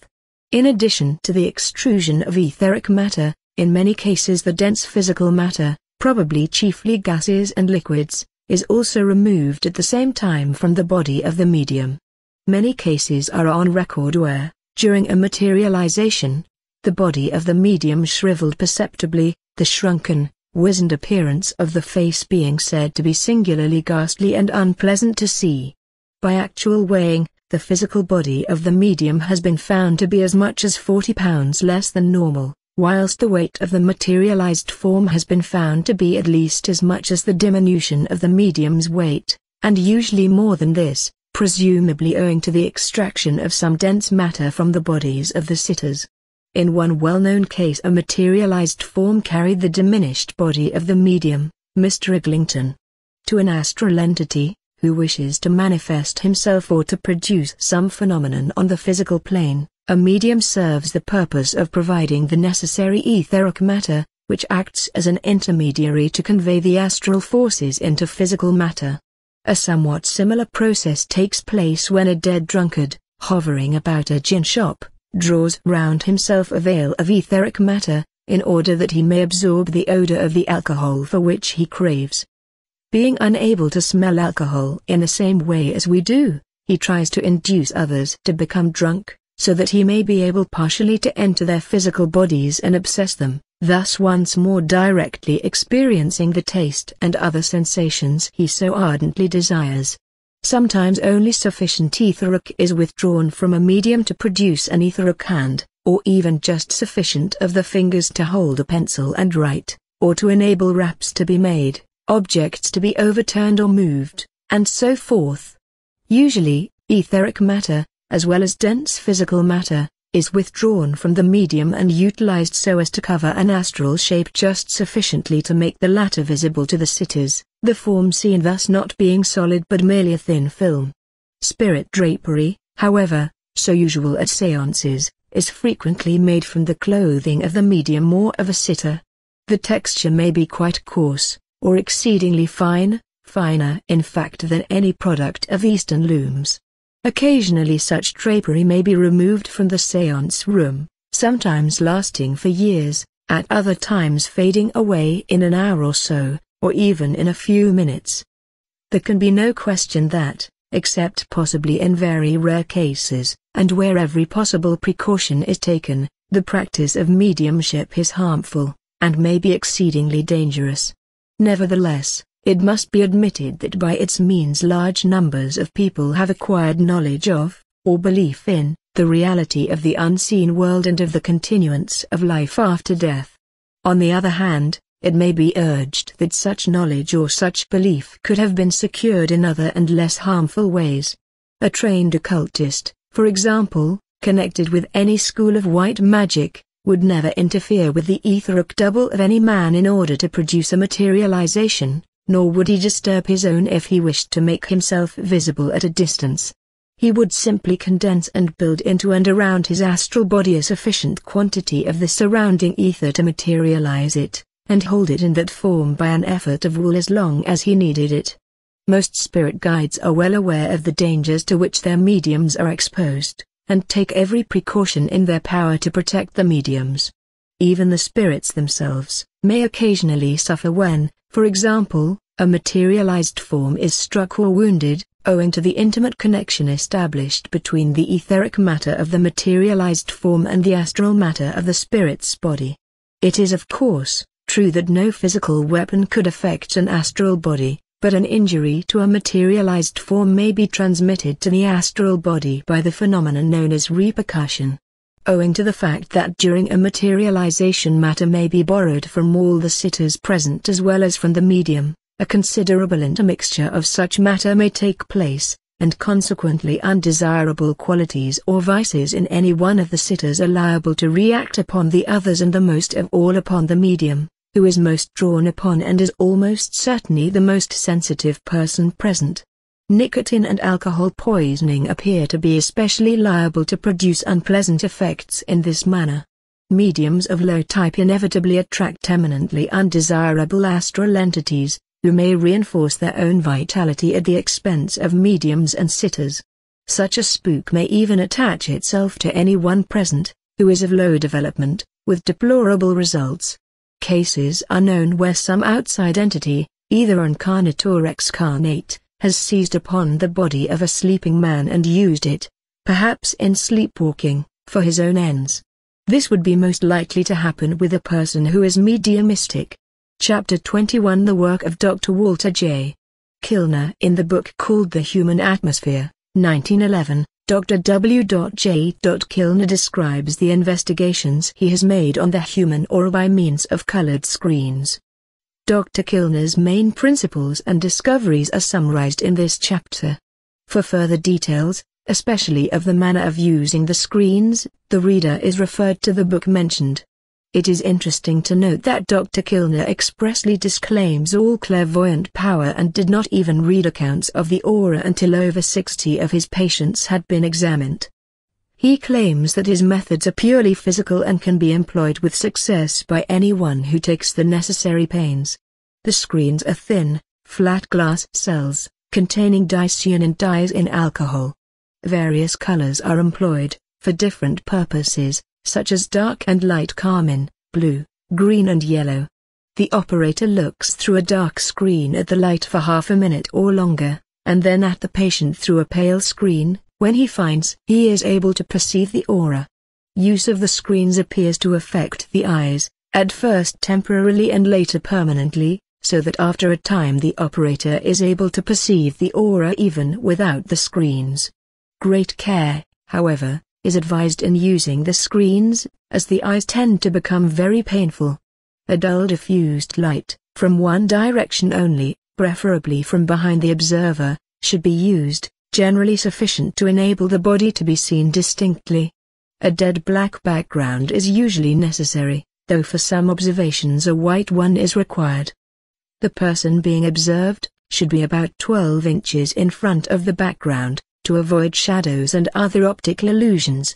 In addition to the colored screens, Dr. Kilner has employed another ingenious method of investigating the aura, which he terms that of complementary colors. A band of color, 2 inches by 3/4 inch, fairly well illuminated, is looked at steadily for 30 to 60 seconds. This has the effect of fatiguing the powers of the eye to perceive that particular color, and in addition, the eyes are found to become abnormally sensitive to other colors. When then, the gaze is transferred to the patient, a belt or band of complementary color is seen, the same size and shape as the original strip. This specter persists for some little time. In practice it is found that color changes in the auras produce the effect of changing the appearance of the CC band. By this means, in skillful hands, a number of facts about the aura can be ascertained, which, by means of the screens alone, would remain undetected. The colors employed by Dr. Kilner are 1, 2, 3, 4. Gamboge having a CC Prussian blue, Antwerp blue having a CC Gamboge, carmine having a CC transparent, emerald green having a CC carmine. The aura is observed to consist of 3 distinct parts, called by Dr. Kilner: 1, 2, 3. The etheric double, the inner aura, the outer aura. The etheric double appears through the screens as a dark band adjacent to and following exactly the contours of the body. Its width is uniform throughout and is usually from 1/16 th to 3/16 ths of an inch. It varies in size with different people, and also with the same person under altered conditions. It appears to be quite transparent and distinctly striated, with very delicate lines of a beautiful rose color, these appearing to tint the portions between the striations. The rose color certainly contains more blue than there is carmine. It seems probable that the lines are self-luminous. Up to the present no attributes or changes in the etheric double have been found which are likely to be a help in diagnosis. The inner aura commences from the outer edge of the etheric double, though frequently it appears to touch the body itself. It is usually of a uniform width of 2 to 4 inches throughout, though sometimes slightly narrower down the limbs, and follows the contours of the body. It is relatively wider in children than in adults. Its structure is granular, the granules being exceedingly fine and so arranged as to appear striated. The stria are parallel to one another, being at right angles to the body, and in bundles, the longest in the center and the shortest on the outside, with a rounded margin. The bundles are massed together, thus creating a crenated outline of the aura. The stria have not been observed to possess any color. In ill they are less apparent. The inner aura is the densest portion of the aura proper. It is usually more distinctly marked and broader in persons in robust physical health. The outer aura commences from the outer edge of the inner aura and, unlike the inner aura, varies in size considerably. Round the head it extends usually about 2 inches beyond the shoulders, by the sides and back of the trunk it is about 4 or 5 inches wide. In front of the body it is a little narrower. It follows closely the contours of the body, being sometimes a little narrower down the lower limbs. Around the arms it corresponds to that encircling the legs, but is generally broad around the hands and frequently projects a long distance from the fingertips. The outline is not absolutely sharp, but gradually vanishes into space. The outer aura appears structureless and non-luminous. The inner portion of the outer aura has larger granules than the outer portions, the different sizes graduating imperceptibly into one another. The auras of boys and girls up to the age of about 12 or 13 appear similar, except that the texture of the female aura is usually finer than that of the male. From adolescence onwards, the male and female auras become distinctive. In both, however, considerable peculiarities occur. The female aura is usually much wider at the sides of the body, the maximum width being at the waist, and it is also wider at the back than at the front, the widest part being at the small of the back, where frequently it bulges out. Dr. Kilner considers that a form approximating to an egg-shaped oval is the most perfect, deviations from this being due to undevelopment. Fineness and transparency may be considered indications of a higher type of aura. Children have auras relatively broader in proportion to their height than adults. Children also, especially males, have an inner aura almost as wide as the outer, so that it may be difficult to differentiate the two. Persons of intelligence usually have larger auras than those of low intellect. This is especially marked round the head. The more grey there is in the aura, the more dull or mentally affected is the owner. Sometimes an exceedingly faint haze can be seen extending outwards a very long distance beyond the outer aura. This has been observed only where the aura is unusually extensive, and it appears probable that it is a continuation of the outer aura. Dr. Kilner calls this the ultra and outer aura. Bright patches, rays or streams have been observed, emanating from various parts of the body. Sometimes they appear and disappear rapidly, at other times they persist. Patches never seem to be colored, rays are usually colorless, though occasionally tinted with different hues. Where they occur, the aura usually becomes denser. There are three varieties. First, rays or patches, lighter than the surrounding aura, entirely separated from but close to the body, appearing in and enveloped by the aura itself. In their most common form they are elongated, their long axis parallel with the body. Their sides are usually distinct, exactly coincident with the edge of the inner aura, but the ends, usually contracted and less bright, often fade into the adjacent aura. The inner aura within the ray usually, but not always, loses its striated appearance, and becomes granular. The longer the ray persists, the coarser become the granules. Second, rays emanating from one part of the body and running to another part, not very distant. These rays are usually the most brilliant. They may be perceived running, for example, from the body to an arm, or, if the arm be bent, from the armpit to the wrist. If the observer holds his hand near the patient, the auras of both almost invariably become brighter locally, and in a short time a complete ray will be formed between the hand and the nearest part of the patient. Such rays are formed more easily between points than between surfaces. In one instance, a ray from the hand of one person to that of another was a bright yellow, changing to a liquid ruby color. Third, rays projecting at right angles from the body into space, brighter than and as far as, or even beyond, the outer aura. The sides of the rays are usually, though not always, parallel, and rarely fan-shaped. The ends become pointed and fade away, especially when issuing from the tips of the fingers. Rays have never been observed other than straight. Their normal direction is perpendicular to the body, but they may take any direction, as, for example, when flowing from the tips of the fingers of one person to those of another. In addition to the bluish-gray color, red and yellow have been observed to tinge rays.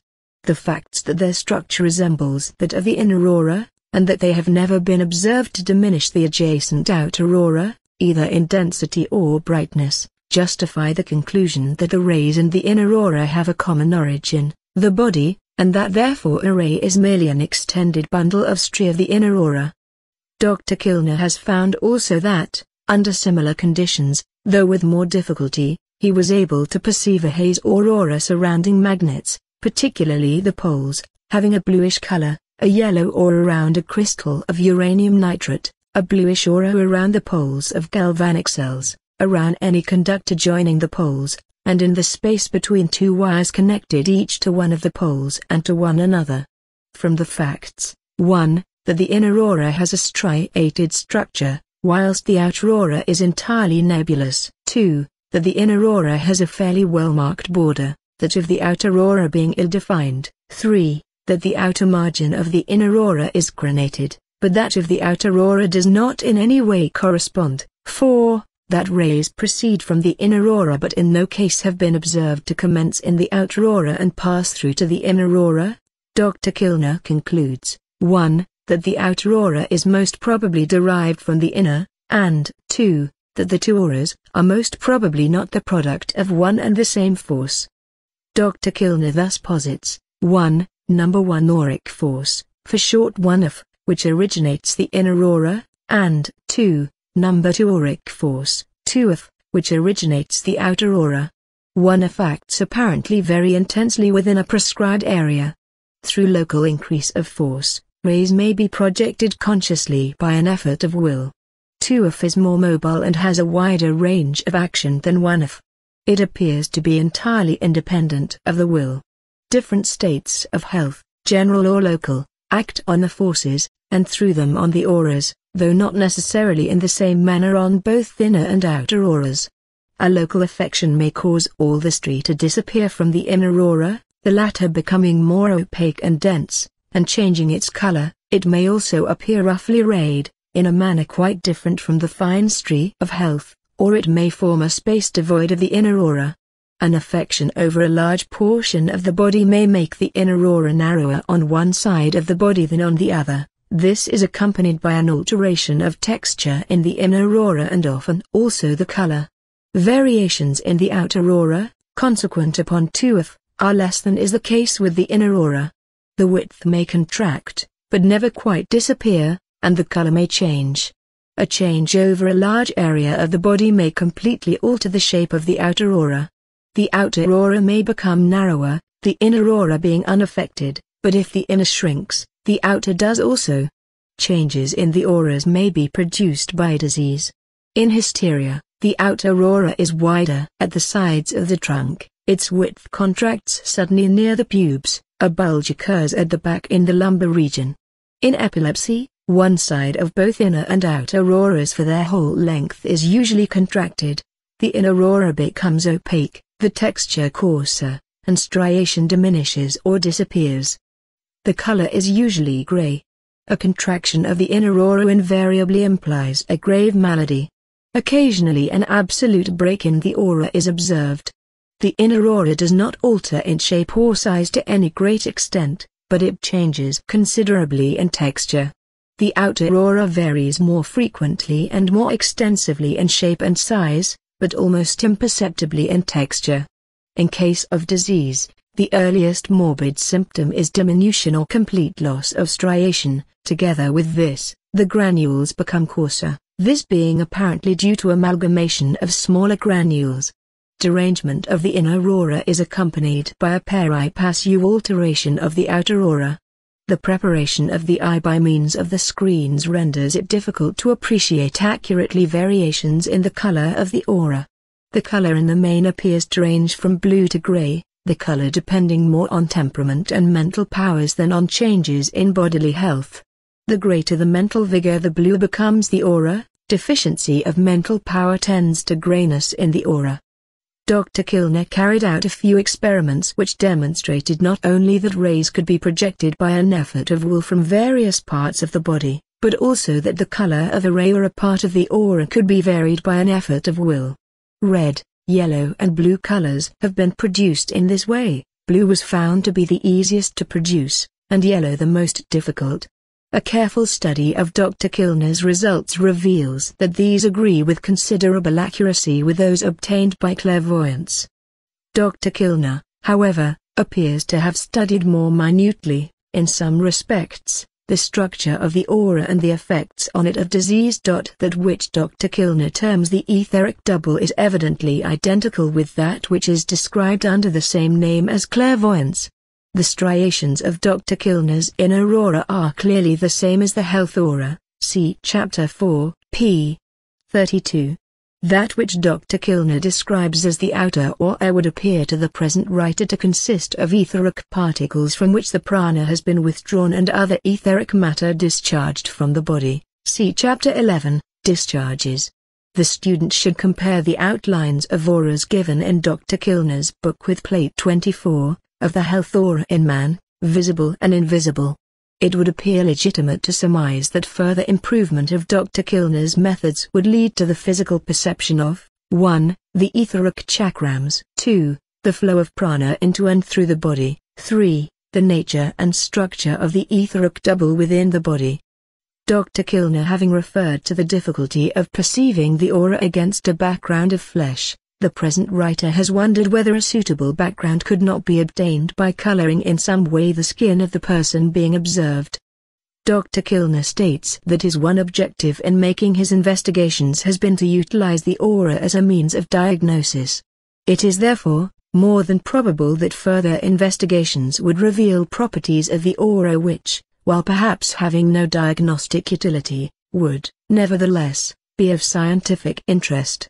From the observed facts, 1. That ill health deranges the aura, 2. That the etheric matter of adjacent auras flows together, forming rays, 3. That such rays can be formed and directed by an effort of the will, 4. That the will can determine even the color of such rays. It would appear but a very short step to the subject of magnetic or mesmeric healing, and it is to be hoped that some investigator will make a study of this important and interesting subject in the same painstaking manner that has characterized Dr. Kilner's own researches.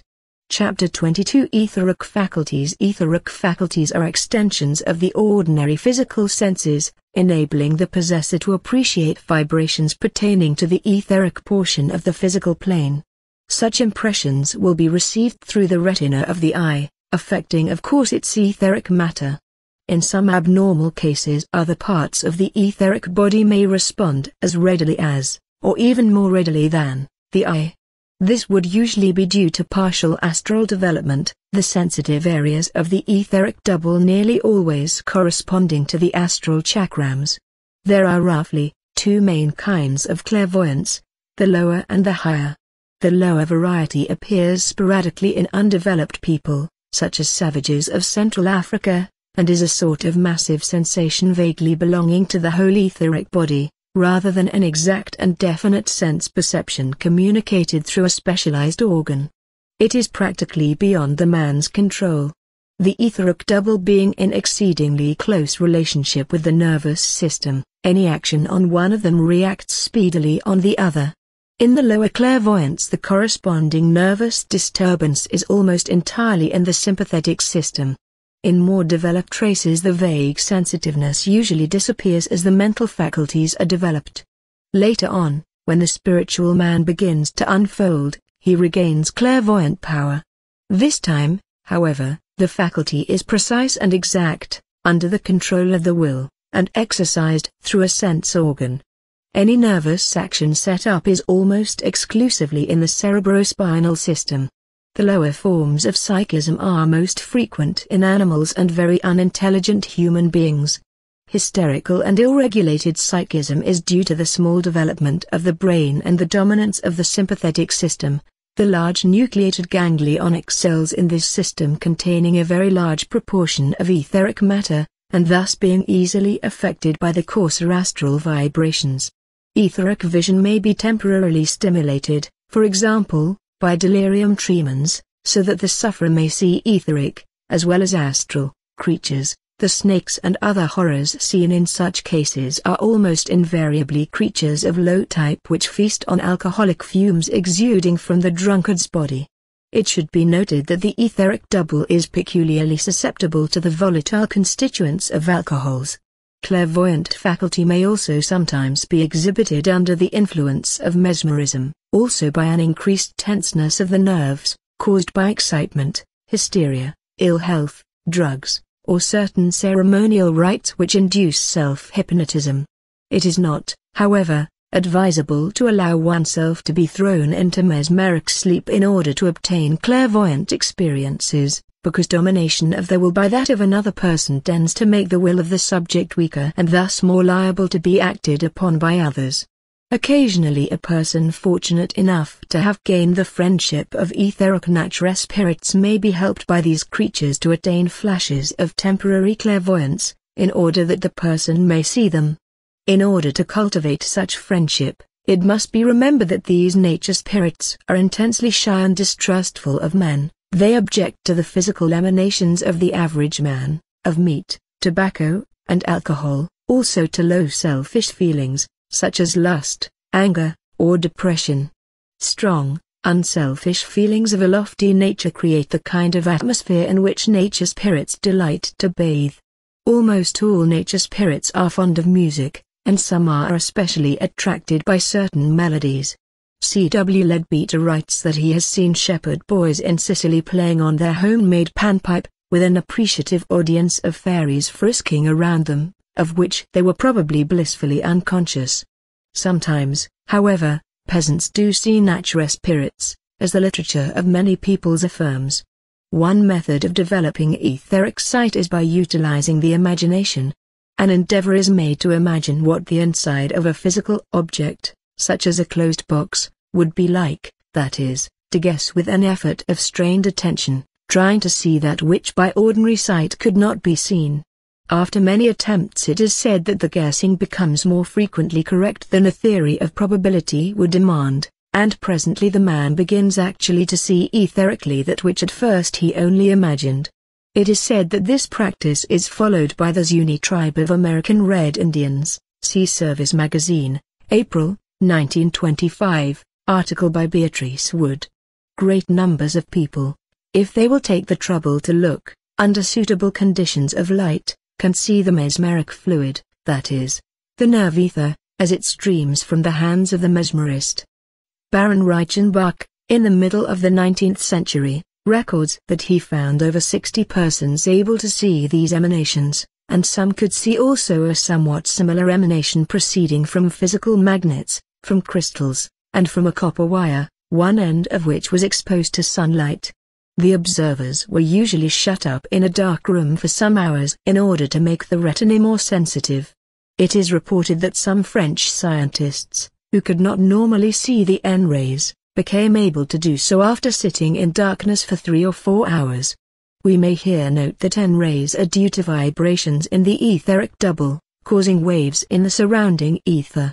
The student will recollect that N-rays are given off by animals, flowers and metals, but that all alike, when under the influence of chloroform, cease to emit them. They are also never emitted by a corpse. It will also be recollected that anesthetics, such as chloroform, expel etheric matter from the physical body, cp. 5, thus of course preventing the emanation of the rays.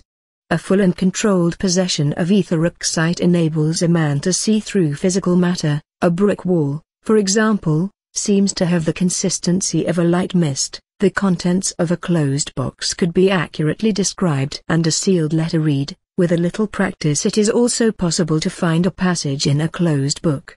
When the faculty is perfectly developed it is completely under control, and may be used or not used at will.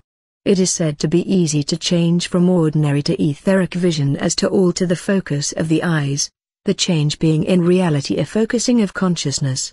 The earth is transparent to etheric vision to a certain extent, so that a man can see to a considerable depth, much as in fairly clear water.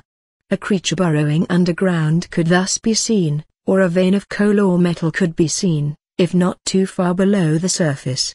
The medium through which we are looking is thus not perfectly transparent. Bodies of men and animals are, in the main, transparent, so that the action of the internal organs can be seen, and to some extent disease may be diagnosed in this manner. Etheric sight makes visible many entities, such as the lower orders of nature spirits, which have etheric bodies. In this class are nearly all the fairies, gnomes and brownies, of which many stories are told in the Highlands of Scotland, Ireland and other countries. There is a class of beautiful fairies with etheric bodies who live upon the surface of the earth, and who have come up the ladder of evolution through grasses and cereals, ants and bees, and tiny nature spirits. After their time as etheric fairies they become salamanders or fire spirits, then sylphs or air spirits, and later still they pass into the kingdom of the angels. The forms of fairies are many and various, but most frequently human in shape and somewhat diminutive in size, usually with a grotesque exaggeration of some particular feature or limb. Etheric matter being plastic and readily molded by the power of thought, they are able to assume almost any appearance at will, but, nevertheless, they have definite forms of their own which they wear when they have no special reason for taking any other. In order to take a form other than his own, a fairy must conceive it clearly and keep his mind fixed upon it. As soon as his thought wanders he will at once resume his natural appearance. Etheric matter does not obey the power of thought as instantaneously as does astral matter. We might say that mental matter changes with the thought, astral matter so quickly after that the ordinary observer can scarcely note any difference, but with etheric matter one's vision can follow the growth or diminution without difficulty. An astral sylph flashes from one shape to another, an etheric fairy swells or decreases quickly, but not instantaneously. There are also limits, though wide ones, within which a fairy can alter his size. Thus a fairy naturally 12 inches high might expand himself to 6 feet high, but only with a considerable strain which he could not maintain for more than a few minutes. One of the streams of evolving life, after leaving the mineral kingdom, instead of passing into the vegetable kingdom, assumes etheric vehicles, which inhabit the interior of the earth, living actually within solid rock, which offer no impediment to their motion or their vision. At a later stage, though still inhabiting the solid rock, they live close to the surface of the earth, and the more developed of them can occasionally detach themselves from it for a short time. These gnomes, which have sometimes been seen, and perhaps more frequently heard, in caves or mines, become visible either by materializing themselves by drawing around them a veil of physical matter, or, of course, by the spectator becoming temporarily etherically clairvoyant. They would be seen more frequently than they are, were it not for the rooted objection to the proximity of human beings which they share with all but the lowest types of nature spirits. Some of the lower types of etheric nature spirits are not pleasing to the aesthetic sense. There are shapeless masses with huge red gaping mouths, which live upon the loathsome etheric emanations of blood and decaying flesh, rapacious red-brown crustacean creatures which hover over houses of ill fame, and savage octopus-like monsters which gloat over the orgies of the drunkard and revel in the fumes of alcohol. The entities posing or accepted as tribal deities, for whom blood sacrifices are made, or food, preferably of flesh, is burnt, are very low-grade creatures, possessing etheric bodies, for it is only through etheric bodies that they can absorb physical fumes and derive either nourishment or pleasure from them. The stories told of ointments and drugs which, when applied to the eyes, enable a man to see the fairy people have a basis in truth. No anointing of the eyes could open the astral vision, though, if rubbed over the whole body, some ointments assist the astral body to leave the physical in full consciousness. But the application to the physical eyes might stimulate etheric sight. Etheric sight would of course make the etheric doubles of men visible. These doubles would often be seen hovering over newly made graves. At seances etheric matter could be seen oozing from the left side of the medium, and one could perceive the various ways in which the communicating entities make use of it.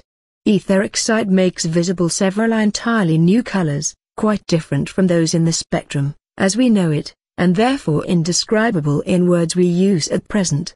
In some cases these other colors are combined with colors that we know, so that two surfaces which to ordinary eyes appear to match perfectly would appear different to etheric sight. For the chemist a whole fresh world would come under observation, and he could deal with ethers as he now deals with liquids or gases. There are, belonging to the mineral kingdom, many etheric substances, the existence of which is unknown to Western science. Even the bodies of men, in the first round, were constructed of etheric matter only, and resembled vague, drifting and almost shapeless clouds. Etheric sight would inform us of the healthiness or otherwise of our surroundings, and we should be able to detect disease germs or other impurities. The beneficial effects of travel are partially due to the change of the etheric and astral influences connected with each place and district. Ocean, mountain, forest or waterfall each has its own special type of life, astral and etheric as well as visible, and, therefore, its own special set of impressions and influences. Many of the unseen entities are pouring out vitality, and in any case the vibrations which they radiate awaken unaccustomed portions of men's etheric doubles, and of their astral and mental bodies, the effect being like that of exercising muscles which are not ordinarily called into activity, somewhat tiring at the time, yet distinctly healthy and desirable in the long run. Such amusements as rowing, for example, or swimming, especially in the sea, are of especial value, for the reasons named. There is a basis of truth in the tradition that it is strengthening to sleep under a pine tree with the head to the north, for the magnetic currents flowing over the surface of the earth, by steady gentle pressure, gradually comb out the entanglements and strengthen the particles both of the astral body and of the etheric double, and thus give rest and calm. The radiations of the pine tree make the man sensitive to the magnetic currents, and, in addition, the tree is constantly throwing off vitality in that special condition in which it is easiest for man to absorb it. There is a kind of magnetic tide, and outflow and backflow of magnetic energy between the sun and earth, the turning points of which are at noon and midnight.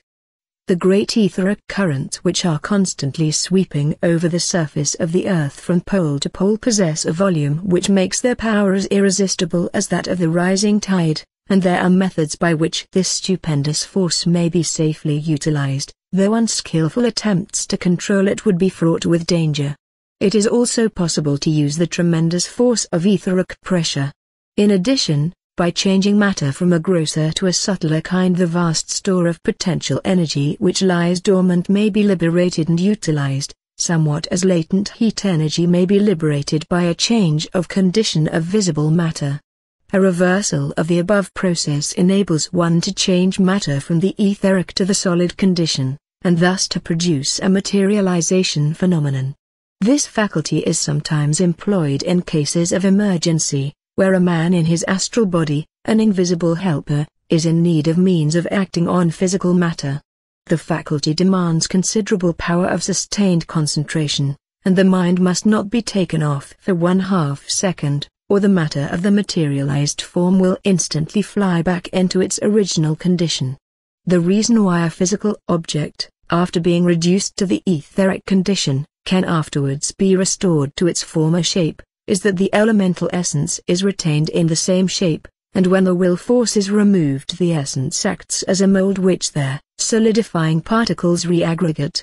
If however, a solid object be raised to a gaseous condition by heat, the elemental essence which informed the object would be dissipated, not because the essence itself can be affected by heat, but because when its temporary body is destroyed as a solid, it pours back into the great reservoir of such essence, much as a man's higher principles, though entirely unaffected by heat and cold, are yet forced out of a physical body when the latter is destroyed by fire.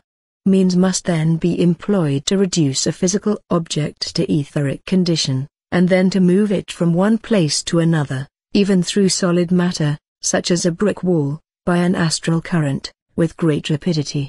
As soon as the disintegrating force is withdrawn, the matter is forced by the etheric pressure into its original condition. When a man becomes etherically sensitive, in addition to sight, in most cases a corresponding change would at the same time take place in the other senses. Thus it is claimed by astrologers that planetary influences, by expanding or congesting the etheric atmosphere, make the conditions for meditation respectively more or less favorable. Incense is said to act on the etheric body somewhat as colors do on the astral body, and so may be employed to bring a man's vehicles rapidly into harmony. It appears that certain odors may be used to act on various parts of the brain. The effect of etheric sight is quite different from that of astral sight. In the case of astral sight an entirely new element is introduced, often described as that of a fourth dimension.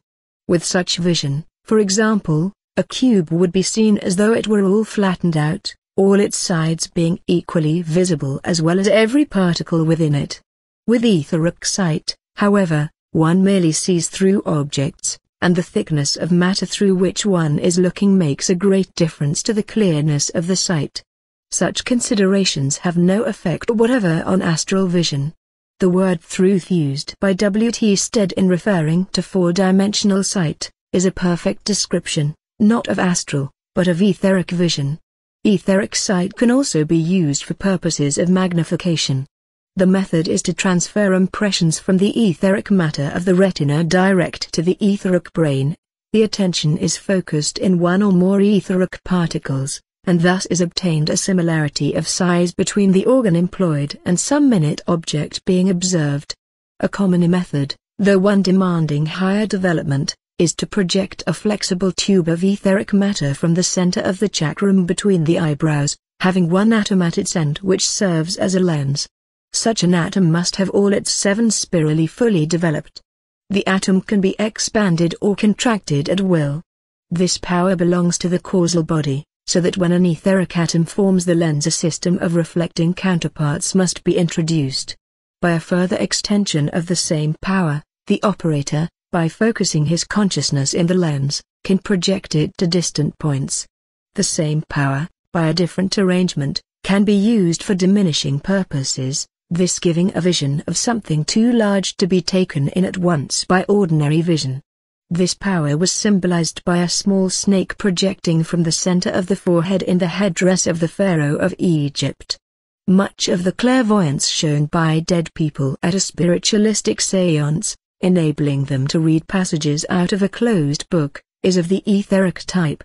One of the varieties of telepathy is etheric, and may take either of 2 forms.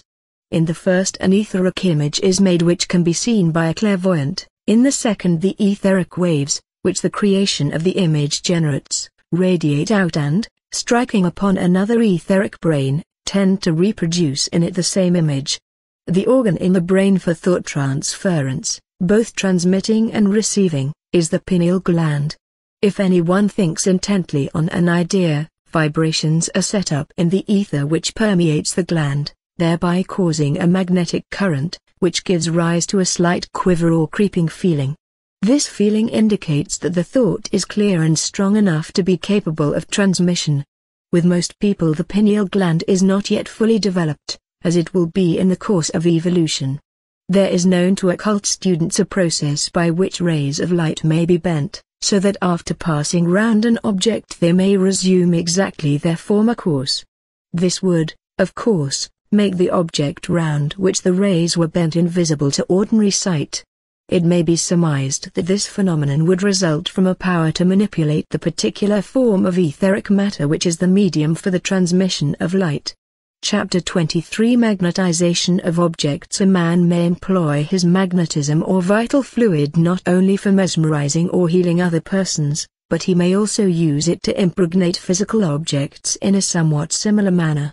Any object, in fact, which has been in close contact with an individual will absorb that individual's magnetism, and consequently will tend to reproduce in the person who wears it something of the same state of feeling or thought with which it is charged.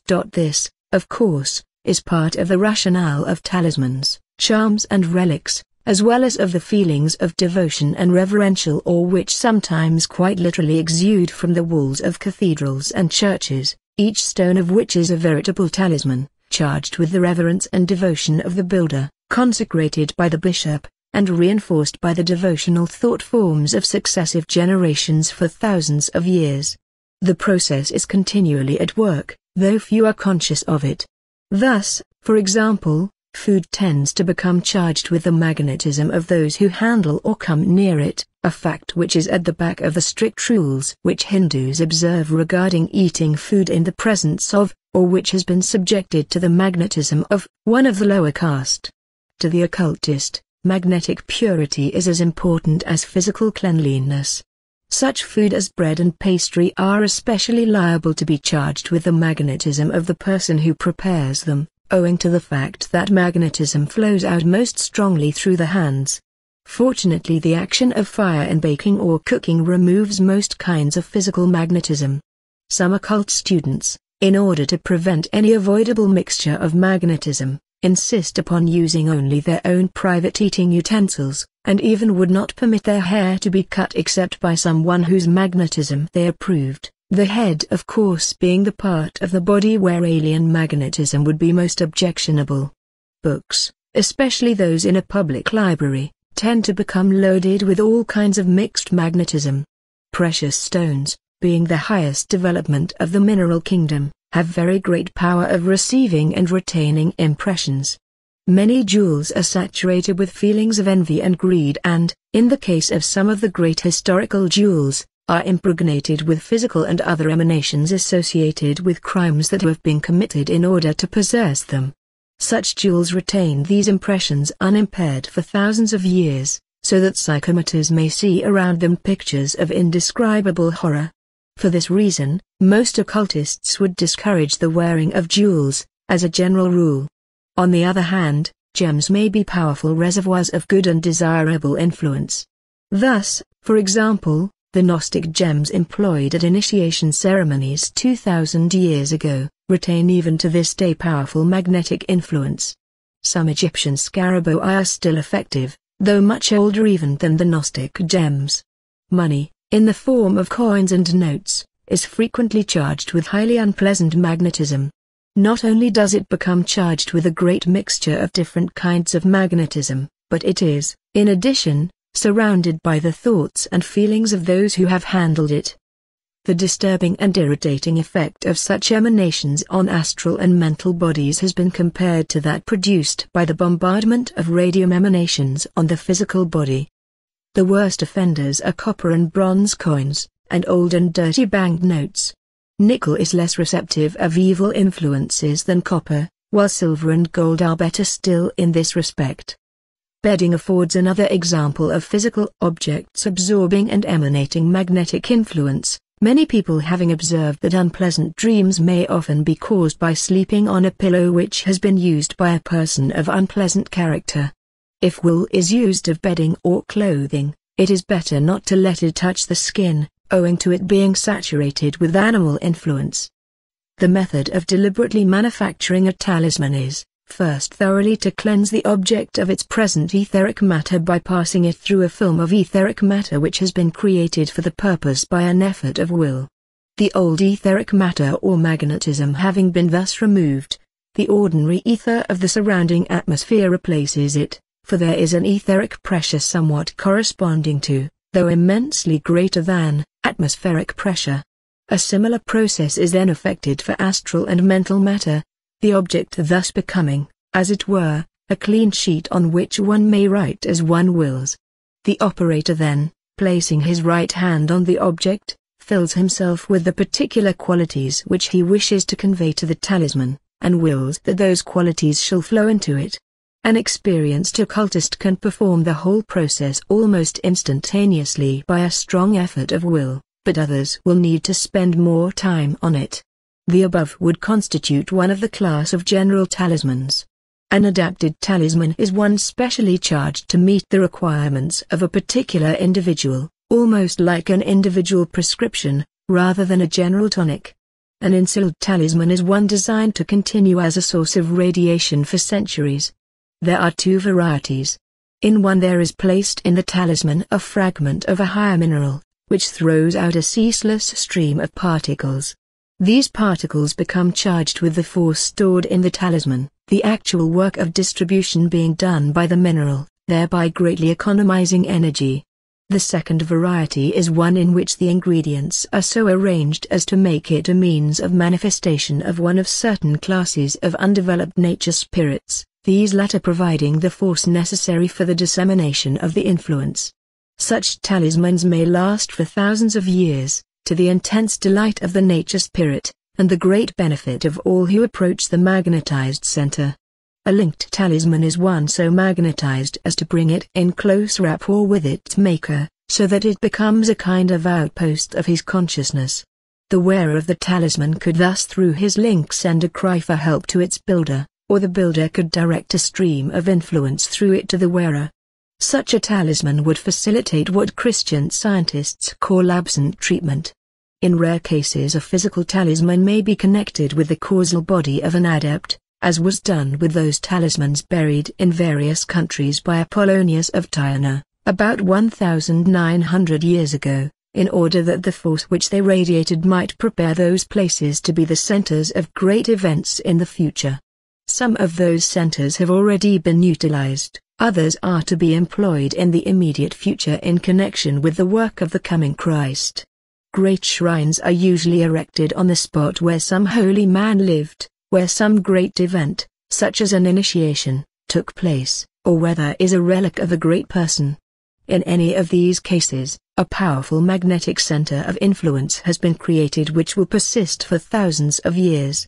Even if the relic does not happen to be a very powerful one, or is not even genuine, the centuries of devotional feeling poured out upon it by the hosts of visitors would make the place an active center for beneficent radiation. The influence of all such places on visitors and pilgrims is unquestionably good. It has already been mentioned that precious stones are naturally suited to be made into talismans or amulets. The rudraksha or berry, used frequently for necklaces in India, is eminently adapted for magnetization where spiritual thought or meditation is required and disturbing influences are to be kept away. The beads made from the tulsi plant are another example, though the influence they give is of a somewhat different character. An interesting set of talismans are those objects which produce strong scents. The gums of which incense is made, for example, can be chosen so as to be favorable to spiritual and devout thought. It is also possible so to combine ingredients as to produce the opposite effect, as was sometimes done by medieval witches. A trained occultist makes a regular practice of charging many things which pass from him to others with beneficent influences, such, for example, as letters, books, or presents. By a single effort of will he may charge even a typed letter far more effectively than it would be unconsciously charged when written by hand by someone not familiar with these truths. Similarly, a trained occultist, by a mere wave of the hand, coupled with a strong thought, may almost instantaneously demagnetize food, clothing, bedding, rooms, etc. Such demagnetization, while removing magnetism which has been externally impressed, would not affect the innate magnetism of objects, such, for example, as the inherently unpleasant vibrations of dead flesh, which even cooking could not destroy. The process of demagnetizing rooms, etc., may be facilitated by the burning of incense or pasties, or by sprinkling water, the incense and water being first passed through the process recommended for making talismans. It should also be borne in mind that as physical matter in man is in exceedingly close touch with the astral and mental, coarseness and grossness in the physical vehicle almost necessarily imply a corresponding condition in the other vehicles, hence the great importance to the occultist of physical as well as magnetic or etheric cleanliness. The holy water used in certain Christian churches affords a clear example of magnetization, water being very readily charged with magnetism. The instructions given in the Roman Rite make it quite evident that the priest is required, first, to exorcise the salt and water, that is, to cleanse them from all objectionable influences, and then, making the sign of the cross, he is directed to bless the elements, that is, to pour his own magnetism into them, his will being directed to the purpose of driving away all evil thoughts and feelings. It is worth nothing that salt contains chlorine, a fiery element, and hence the combination of water, the great solvent, with fire the great consumer, is highly effective as a cleansing agency. Precisely similar ideas underlie many other ceremonies in the Christian Church, such as baptism, in which the water is blessed and the sign of the cross made over it, the consecration of churches and burial grounds, of the vessels of the altar, the vestments of the priests, bells, incense, confirmation, the ordination of priests and consecration of bishops. In the Eucharist, the wine has a very powerful influence upon the higher astral levels, while the water sends out even etheric vibrations. At baptism, in the liberal Catholic Church, the priest makes the sign of the cross over the forehead, throat, heart and solar plexus of the child. This has the effect of opening up these etheric chakrams, so that they grow to, perhaps, the size of a crown piece, and begin to sparkle and whirl as they do in grown-up people. In addition, the magnetized water, as it touches the forehead, sets violently in vibration the etheric matter, stimulates the brain, and through the pituitary body affects the astral body, and through that the mental body. Later the priest, by anointing the top of the head with chrism, makes the chakram there serve as a kind of sieve, which rejects the coarser feelings, influences or particles, and also, by an effort of will, he closes the 4 centers which have been opened. At confirmation, the effect which has been produced on the atomic principle is reflected into the etheric double. At the ordination of the priest, it is intended to clear the way between the higher principles and the physical brain. The blessing floods the etheric brain, and is meant to run up through the pituitary body, which is the point of closest junction between the dense physical, the etheric and the astral. The anointing of the head of the bishop with chrism is intended so to act on the Brahmarandra chakram that, instead of the usual saucer-like depression, it becomes more like a projecting cone, such as is often seen in statues of the Lord Buddha. The ordination of the cleric is intended principally to act on the etheric body, that of the doorkeeper on the astral, that of the reader or lector on the mental, and that of the exorcist on the causal body. The exorcist is helped at his ordination to strengthen his power of healing. There seems to have been an old custom, out of which has arisen the present Roman method of anointing the organs of the senses, of sealing all the chakrams in the body of a dying man, lest objectionable entities should seize upon that body as the owner left it and employ it for purposes of evil magic. It is probable that many nervous affections could be helped by anointing with consecrated oil, and etheric disease might well be cured by means of unction. In a bishop's crozier, in the knob of which the consecrated jewels are placed, the etheric energy which radiates from the jewels is the outermost and the most prominent, so prominent in fact that it would not be surprising if physical cures could be effected by its touch. Medieval alchemists also employed somewhat similar methods in their use of magnetized swords, drugs, etc. In the ancient mysteries, the phthisis was a powerfully magnetized instrument, which was laid against the spinal cord of the candidate, giving him in that way some of the magnetism with which it was charged. Chapter 24 Ectoplasm. Ectoplasm, from the Greek ektos, outside, and plasma, mold, that is, that which is molded outside the human body, is a name given to the matter, mainly if not wholly etheric, which exudes from a medium, and is employed for seance room phenomena. The late W.J. Crawford, D.Sc., in his books, The Reality of Psychic Phenomena, 1916, Experiments in the Psychical Science, 1918, Psychic Structures, 1921, describes the painstaking and masterly researches he undertook into such phenomena as table lifting, or levitation, and rapping. For full details students are referred to those books, it being possible here to give a brief summary of such results as are directly pertinent to our present study. During all the experiments the medium was fully conscious. W.J. Crawford approached the problems of table lifting, etc., purely as problems of mechanics, and, by means of force registering appliances, both mechanical and electrical, he succeeded in discovering, by deduction from his observations, the modus operandi of the psychic structures employed. At a much later stage he was able completely to verify his deductions by direct vision and by photography, as will be explained in due course.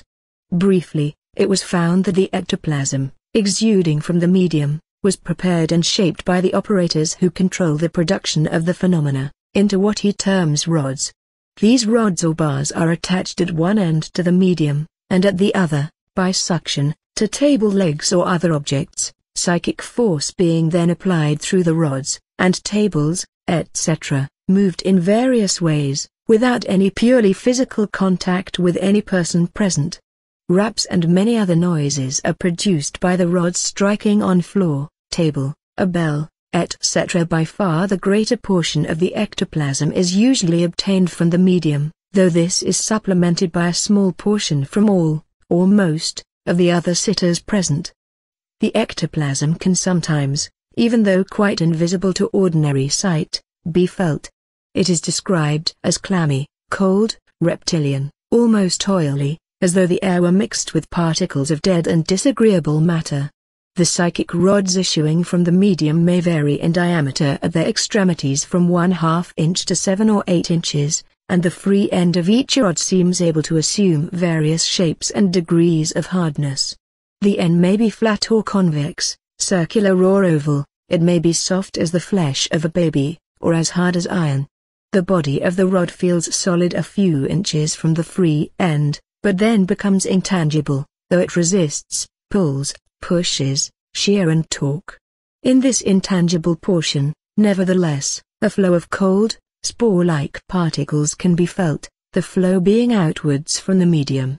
There appears to be reason to believe that in some cases, though not in levitations, there is a complete circulation of etheric matter out from the medium and back to her again at a different part of the body. The condition of the end of the rod as regards size and hardness can be varied on demand. The larger rods are usually fairly soft at the end, the smaller ones only becoming dense and hard. W. J. Crawford considers it probable that the rods consist of a bundle of fine threads, intimately connected and adhering to one another. The psychic force passes along the threads, stiffening the whole structure into a rigid girder, which can then be moved as desired by forces applied within the body of the medium.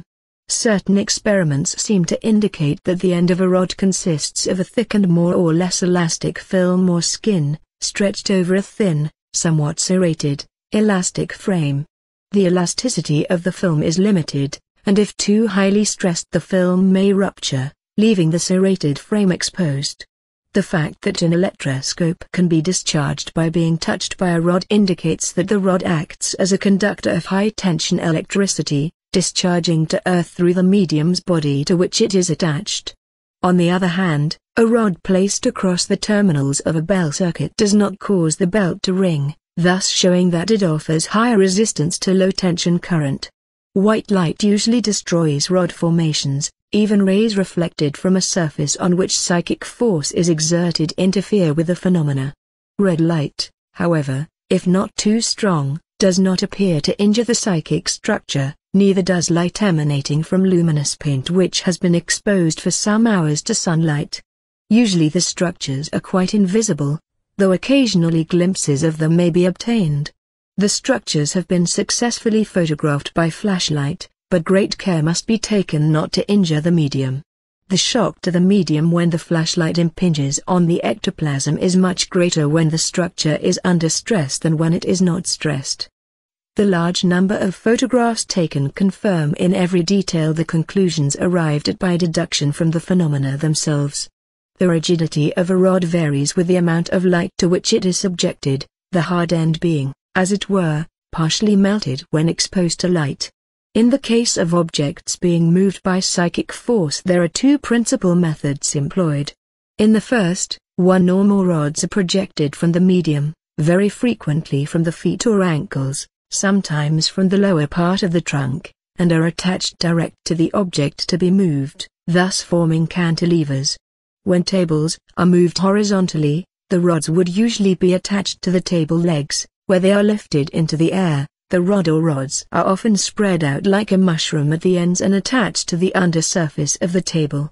In the second method, the rod or rods projecting from the medium are attached to the floor, and from the point of attachment they are continued to the object to be moved, thus forming no longer a cantilever but something similar to a lever of the first order, the fulcrum being between the weight and the power. Rods may be either straight or curved. They may also be held suspended in the air in a rigid condition, thus showing that they do not require to be pressing on material bodies in order to remain rigid. In the case of the cantilever method, the whole of the mechanical stress is transferred to the medium, or, more accurately, the greater portion to the medium, and a much smaller portion to the sitters. This can be ascertained by ordinary mechanical appliances, such as weighing machines and spring balances. If a table is levitated, for example, by means of a cantilever, the weight of the medium will be increased by about 95% of the weight of the table, and that of the other sitters proportionately. When, on the other hand, the rods are attached to the floor, the weight of a levitated table is transmitted direct to the floor, and the medium's weight, instead of being increased, is decreased. The decrease being due to the weight of the ectoplasm forming the rod, one end of which rests on the floor. When force is transmitted along a rod in order to hold an object, such as a table, firmly to the floor, the weight of the medium has been observed to be reduced by as much as 35½ pounds on another occasion. When the ectoplasmic structure was not stressed, the weight of the medium has been reduced by 54½ pounds, nearly half the normal weight of the medium. Cantilevers are usually employed to move or lift light objects, but for heavy objects or for the transmission of great force, the rod or rods are attached to the floor. Often a force approximating to 100 weight is exerted. During levitation of objects, the stress on the medium is often apparent in the stiffness, and even iron-like rigidity of the muscles, principally of the arms, but also of the whole muscular system. Later in his investigations, however, W.J. Crawford found that the muscular rigidity had apparently entirely disappeared. The production of these phenomena appears to result in a permanent loss of weight, both of mediums and sitters, but only to the extent of a few ounces. The sitters may lose more weight than the medium. As a rule, the placing of any material object within the space occupied by a rod immediately breaks the line of communication, destroying the rod as a rod.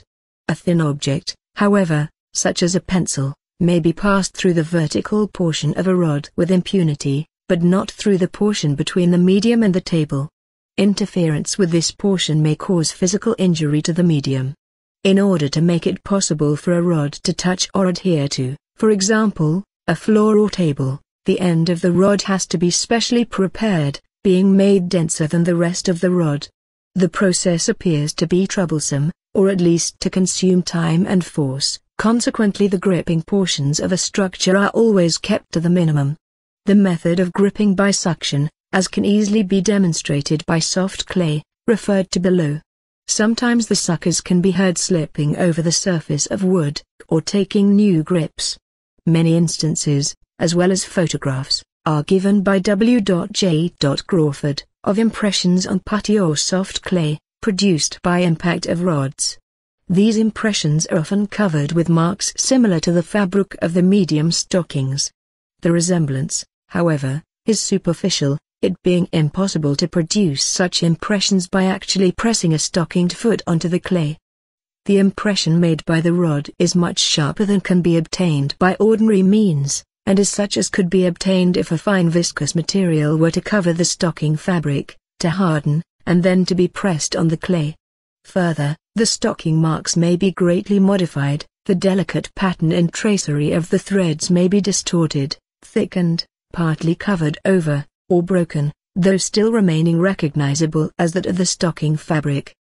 The deduction is that the ectoplasm is at first in a state like that of a semi-liquid, that it oozes through and round the holes in the fabric and partly sets on the outside of the stocking. It is of a glutinous, fibrous nature, and takes almost the exact form of the fabric. It is then pulled off the stocking and built round the end of the rod. For a large impression, the skin is thickened and strengthened by the addition of more materializing matter, and thus the original imprint may be twisted, distorted, or partially obliterated. Similarly, finger impressions may be made by a rod, though these may be different in size from normal ones, and may be much more clearly and regularly cut than would be possible with ordinary finger impressions. Raps, ranging from the slightest taps to blows of sledgehammer strength, as well as many other sounds, are produced by semi-flexible rods, with suitably prepared ends, being struck against material objects. The production of raps is accompanied by decrease of the medium's weight, the amount of decrease, which may be as much as 20 pounds, or more, being apparently directly proportional to the intensity of the rap. The reason is apparent.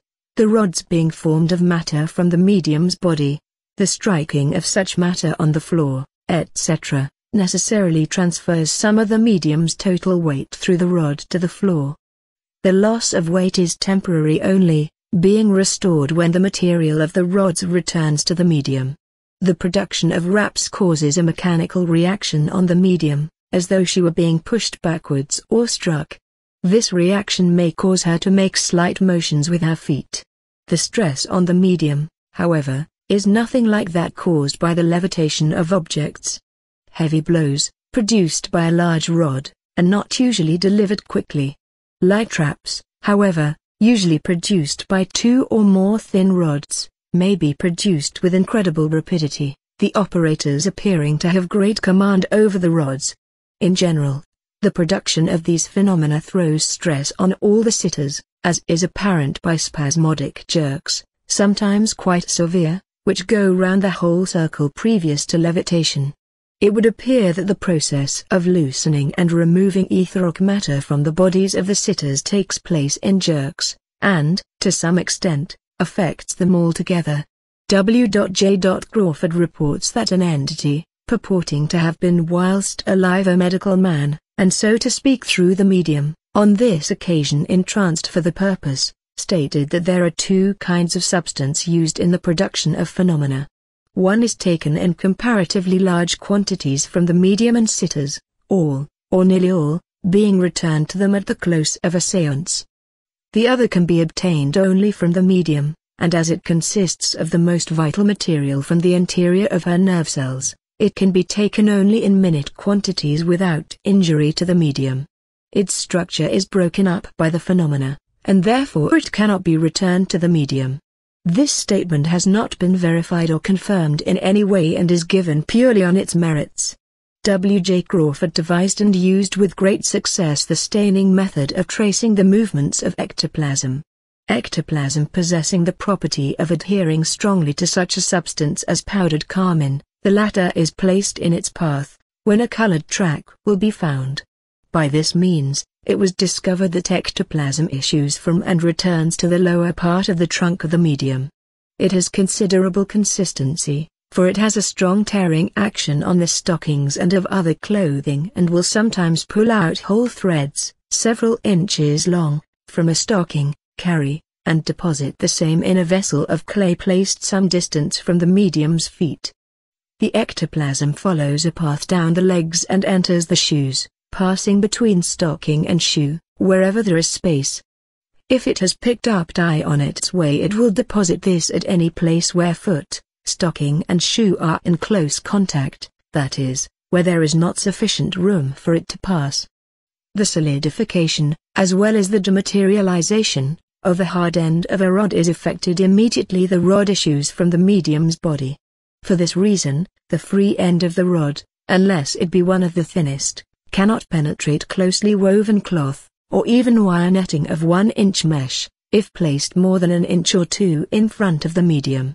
If such screens, however, are very close to the medium's body, an imperfect materialization of the end of the rod may take place and limited psychic phenomena may occur.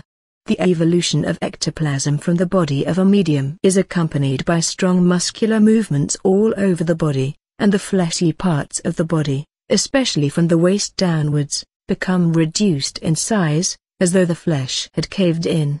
W.J. Crawford is convinced that in the production of séance room phenomena there are at least 2 substances employed, 1, a component, forming the basic part of the psychic structure, which is invisible, impalpable, and generally outside the range of physical things altogether, and 2, a whitish, transparent, nebulous substance, mixed with 1, in order to enable 1, to act on physical matter. 2, he considers, is in all probability identical with the material used in materialization phenomena.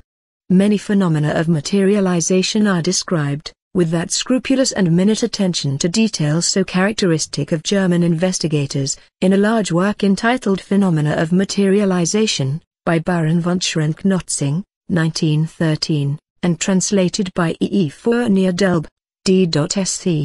1920. In addition, to elaborate descriptions of large numbers of séances and phenomena, there are given some 200 photographs of materialized forms, or apparitions of many kinds, ranging from threads or masses of ectoplasm to fully formed faces. The main conclusions may be epitomized as follows. These are taken largely, for convenience, from a lecture on supranormal physiology and the phenomena of idioplastics, by Dr. Gustave Jelly, a Paris psychologist and physician, which is printed at the end of Baron Nutzing's book. From the body of the medium there emanates a substance which at first is amorphous or polymorphous. It may appear as ductile dough, a true protoplasmic mass, a kind of shaking jelly, simple lumps, thin threads, cords, narrow rigid rays, a broad band, a membrane, fabric, woven material or net with fringes and rucks. The thread, or fiber-like nature of the substance has frequently been observed. It may be white, black or grey, sometimes all three appearing together. White is perhaps the most frequent. It appears to be luminous. Usually it seems to be odorless, though sometimes it may have a peculiar smell, impossible to describe. There seems no doubt that it is subject to the influence of gravity. To the touch, it may be moist and cold, viscous and sticky, more rarely dry and hard. When expanded it is soft and slightly elastic, when formed as cords it is hard, knotty and fibrous. It may feel like a spider's web passing over the hand. The threads are both rigid and elastic. It is mobile, with a creeping, reptilian motion, though sometimes it moves suddenly and quickly. A draft may set it in motion. Touching it produces a painful reaction on the medium. It is extremely sensitive and appears and disappears with lightning rapidity. It is usually sensitive to light, though sometimes the phenomena will withstand full daylight. Flashlight photographs of it can be taken, though the flash acts like a sudden blow on the medium. During the production of the phenomena the cabinet, containing the medium, is usually in darkness, but the curtains are frequently drawn aside, and outside the cabinet, red light is used, and sometimes even white light up to 100 candle power. The substance has an irresistible tendency towards organization. It assumes many forms, sometimes indefinite and non-organized, but most frequently organic. Fingers, including nails, all perfectly modeled, complete hands, faces, and other shapes may be formed. The substance emanates from the whole body of the medium, but especially from the natural orifices and extremities, from the top of the head, the breasts, and the fingertips.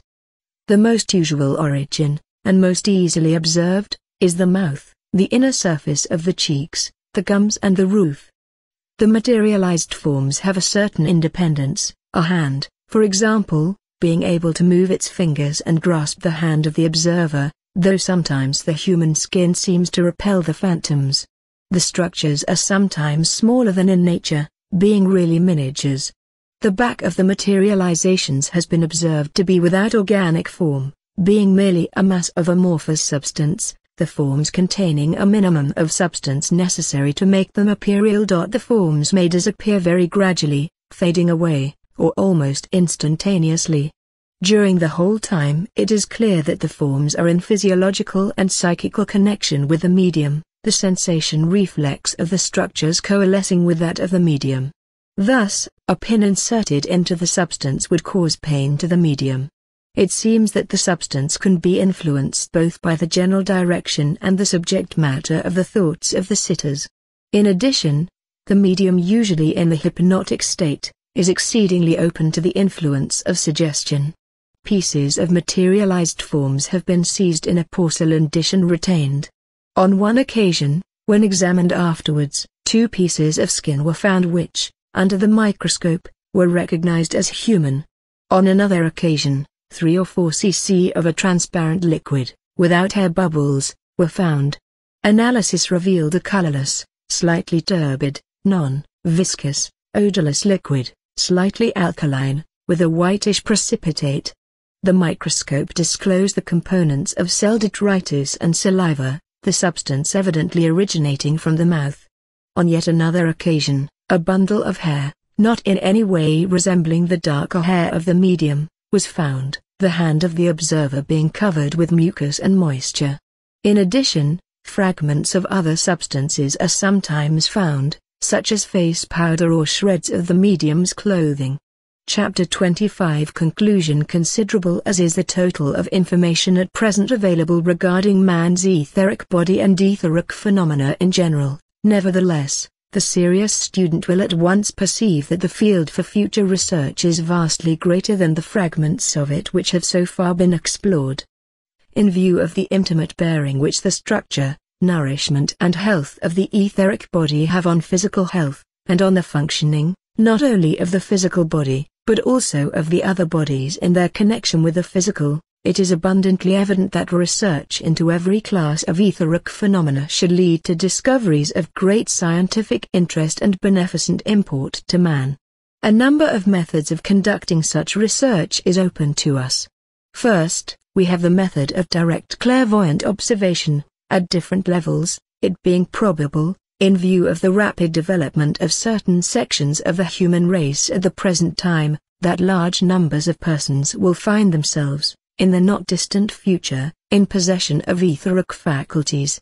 In addition to etheric faculties, normally unfolded in the ordinary course of evolution, Dr. Kilner's line of work appears to indicate that these faculties may be stimulated by the use of screens, such as he employed, and possibly by other physical means yet to be devised. Both mesmerism and hypnotism might also, with adequate safeguards, be employed to make available latent etheric faculty.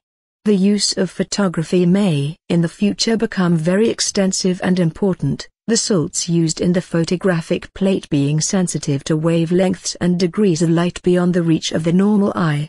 A further method of research, using ultraviolet light, also offers great promise. A laboratory for this purpose has recently been opened at Leeds through the initiative and far-seeing enterprise of some members of the Theosophical Society in that town. The methods employed by W. J. Crawford may well be pursued by other workers, and additions thus be made to the exceedingly valuable results obtained by the able investigator named. As to the desirability of utilizing the séance room for obtaining such materialization phenomena as those obtained, for example, by Baron von Notzing, there is likely to be divergence of opinion. It is fairly generally admitted that phenomena of this nature may easily be highly injurious to the medium, both physically and in other ways, and there is also something distinctly unsavory about the materializations produced by these means. On the other hand, it may be urged that if mediums are willing to sacrifice themselves in the cause of science, science is justified in accepting such sacrifices, and, further, that science as such has no concern with the savoriness, or otherwise, of natural phenomena. It seems fairly certain, however, that the highest spiritual teachers of the present day do not look with favor on the séance room. Yet it may be argued that in other ages the use of Vestal virgins, soothsayers, prophets and other mediums, received the sanction and approval of high authorities. The present writer, therefore, refrains from offering any dogmatic conclusion on this point. The possibility of utilizing knowledge of etheric phenomena for purposes of healing would appear to be almost limitless. For many cases of disease, physical, emotional and mental, the employment of vital or magnetic healing, and also mesmerism and hypnotism, would seem to be in line with the general progress of thought in this direction. In particular, the use of mesmerism to produce anesthesia for surgical or other purposes, in place of ether, gas, or chloroform, would appear to possess many recommendations. It may also be surmised that the science of osteopathy, in conjunction with the study of the force centers and the flow of vitality in the human body, should lead to valuable results.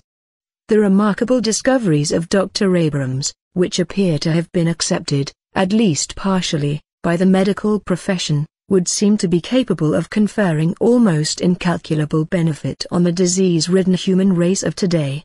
Although it is not, the present writer believes, rigidly proved, yet it would appear to be almost certain that the methods employed in the Abrams system act, directly or indirectly, on and through the etheric body. The recent revival of healing by various Christian churches would also seem to have a great future, and there can be little doubt that such methods, while far from being wholly physical, yet do work, to some extent, through etheric matter. The possibility of utilizing our knowledge of etheric phenomena extends, however, even further afield than is roughly indicated above. Thus it seems more than probable that an important, and hitherto almost unrecognized, factor in the treatment of disease and the preservation of health would derive from the etheric, apart from the purely physical properties of drugs, waters, gases, the air, emanations of soils and minerals, fruit, flowers and trees. It is possible in the future that we may discover health resorts, either on land, lake or sea, which depend for their curative powers on their etheric properties. The attention which has recently been devoted to the wider use of sunlight obviously has a close bearing on what we know concerning the emanations of prana from the sun, and its diffusion in the atmosphere, and its absorption by living beings. It may be that further knowledge of etheric and vital phenomena may lead to a profound change of attitude towards the use in medicine and dietetics of substances which have passed through, or are derived from, animal organisms. It is a reasonable conjecture that those elusive substances known as vitamins may owe their beneficent properties to the presence in them, in one form or another of prana, or possibly to the quality of the etheric matter they contain. A recognition of the fact that the vitality of the body is derived, not from food, but direct from the atmosphere, may well lead to a radical change in the dietetic treatment of sick persons, and also to a much greater use of fasting as a curative energy. Those who are familiar with the literature of fasting will no doubt be aware that several writers on this interesting subject have already deduced from actual observation that the connection between assimilation of food and the acquirement of vital energy is very far from being simple or direct. It is now generally recognized that the use of electricity for curative purposes has not fulfilled all that was at first hoped for it. It may be that a deeper knowledge of etheric phenomena will be of assistance in devising better methods of utilizing electricity for curative purposes. The association of electricity with etheric matter, of which the etheric double is composed, is a phenomenon which may thus be turned to valuable account. In fact, it would scarcely be too much to say, that in the future the etheric body, being the habitat, so to say, of the life principle in its physical aspect, may receive as much attention as, or even more than, is now given to the material physical body. The utilization eventually, of energy associated with the physical ether, for many purposes, is obvious, and needs no insistence here. The student of occultism, however, will recollect the warning that men will not be permitted to release the almost incalculable forces latent in atomic matter until it is assured that such forces will be used beneficently, and not for the purposes of destruction, as has unfortunately happened in the case of so many discoveries in the past. It is further evident that the discovery of the etheric grades of matter will open up new vistas in chemistry and physics, and may even be turned to useful account in the production of food substances of all kinds, of electrical conductors or insulators, materials for clothing, and many other substances used in daily life.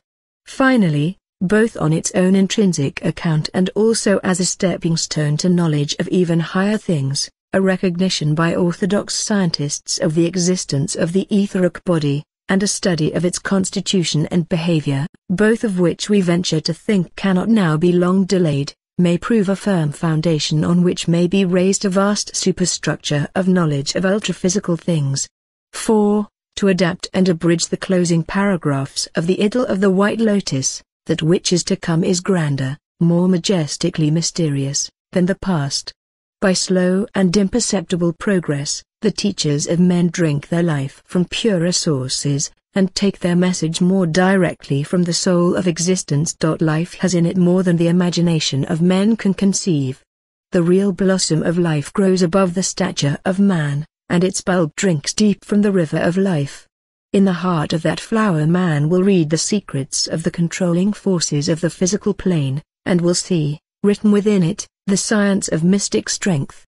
He will learn how to expound spiritual truths, and to enter into the life of his highest self, and he can learn also how to hold within him the glory of that higher self, and yet to retain life upon this planet so long as it shall last, if need be, to retain life in the vigor of manhood, till his entire work is completed, and he has taught to all who look for light these three truths. 1.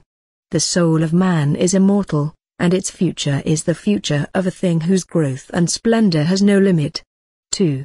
The principle which gives life is in us and without us, is undying and eternally beneficent, is not heard or seen or smelt, but is perceived by the man who desires perception. 3. Each man is his absolute law-giver, the dispenser of glory or gloom to himself, the decreer of his life, his reward, his punishment. These truths, which are as great as life itself, are as simple as the simplest mind of man. Let the food of knowledge be given to all those who are hungry for it.